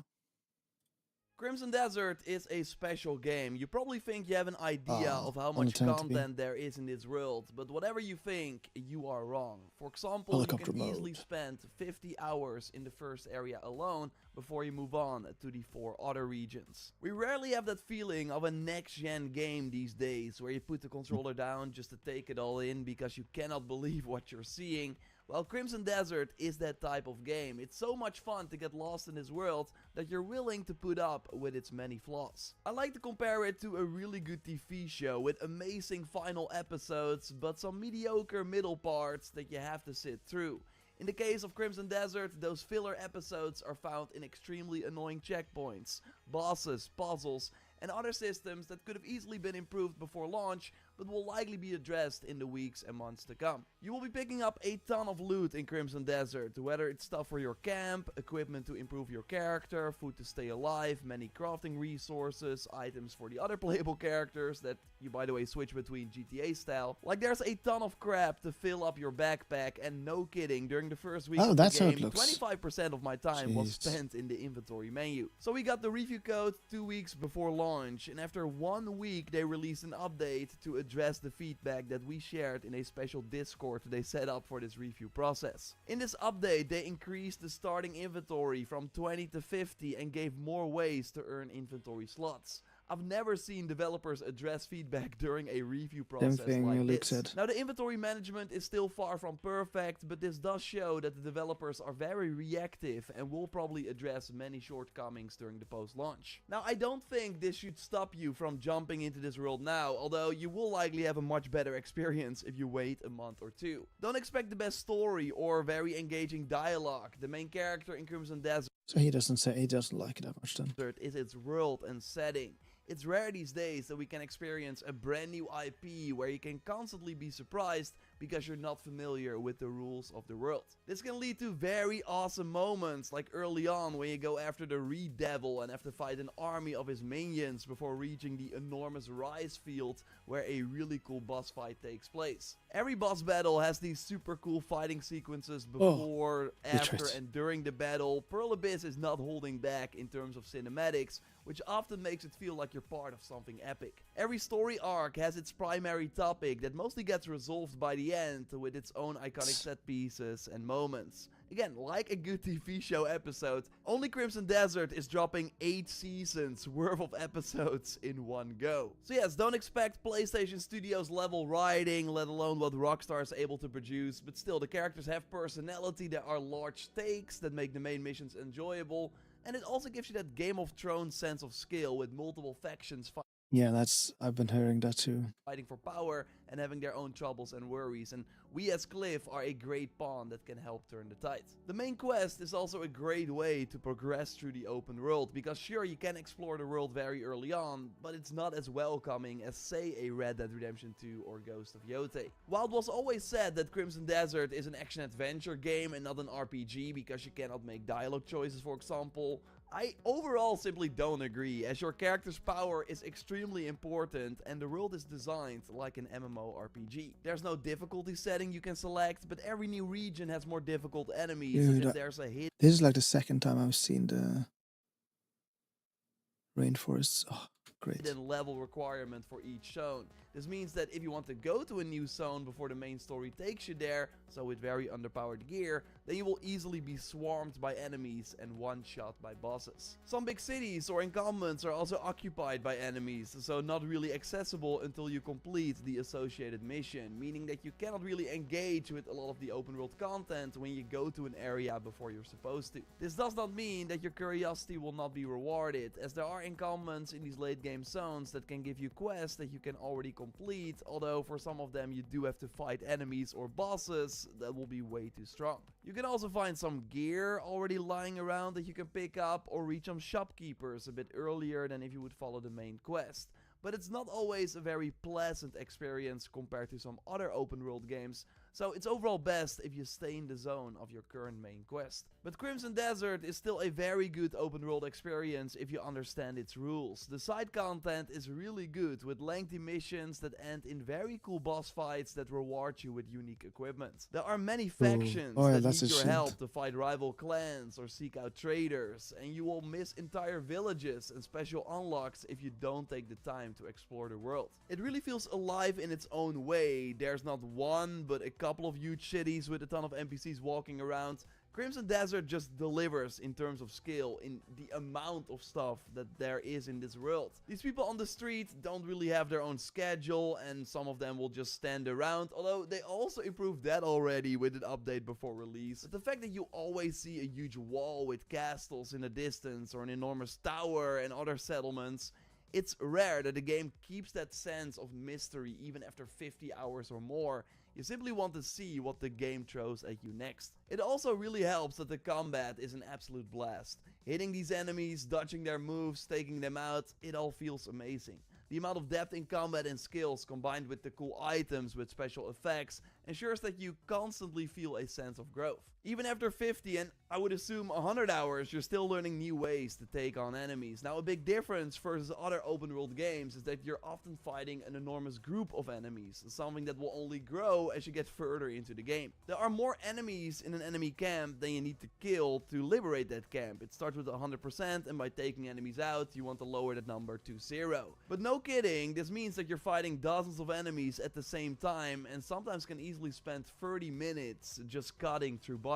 I would have preferred smaller groups that require more tactical play, because now I just found one tactic that worked really well and would just spam that to not get overwhelmed. As the moment you give the enemies enough room to react, it can be over for you. Now, luckily, the more tactical play can be found during the many boss battles. So an important thing to know is that while you can try, it will be very hard or almost impossible to just mainline the game, as in every act you will face a challenging boss that puts your skill and gear to the test. Unlike Souls games, you can stock up on health items if you farm them, so have many ways to heal yourself during the fight, but that still doesn't make these battles less punishing. It is satisfying to learn boss patterns and which moves work, and to see that all the time you spend upgrading your loadout has a huge impact on your damage and survivability, but still, a lot of the bosses can feel overwhelming and will easily take half an hour or longer to beat. Nothing wrong with that, but again, it is something we don't see often in non-Souls-like open world games, so good to know before jumping in. Some fights are also not well designed, with bosses being way too aggressive, making it hard to react to anything and causing rapid game over screens. Also, the fact that cutscenes between phases can't be skipped, only sped up, makes repeating a hard boss less enjoyable. You can always give up and try the boss again later, but this does mean that you have to travel all the way back to the boss arena, which often sets you back a lot of time,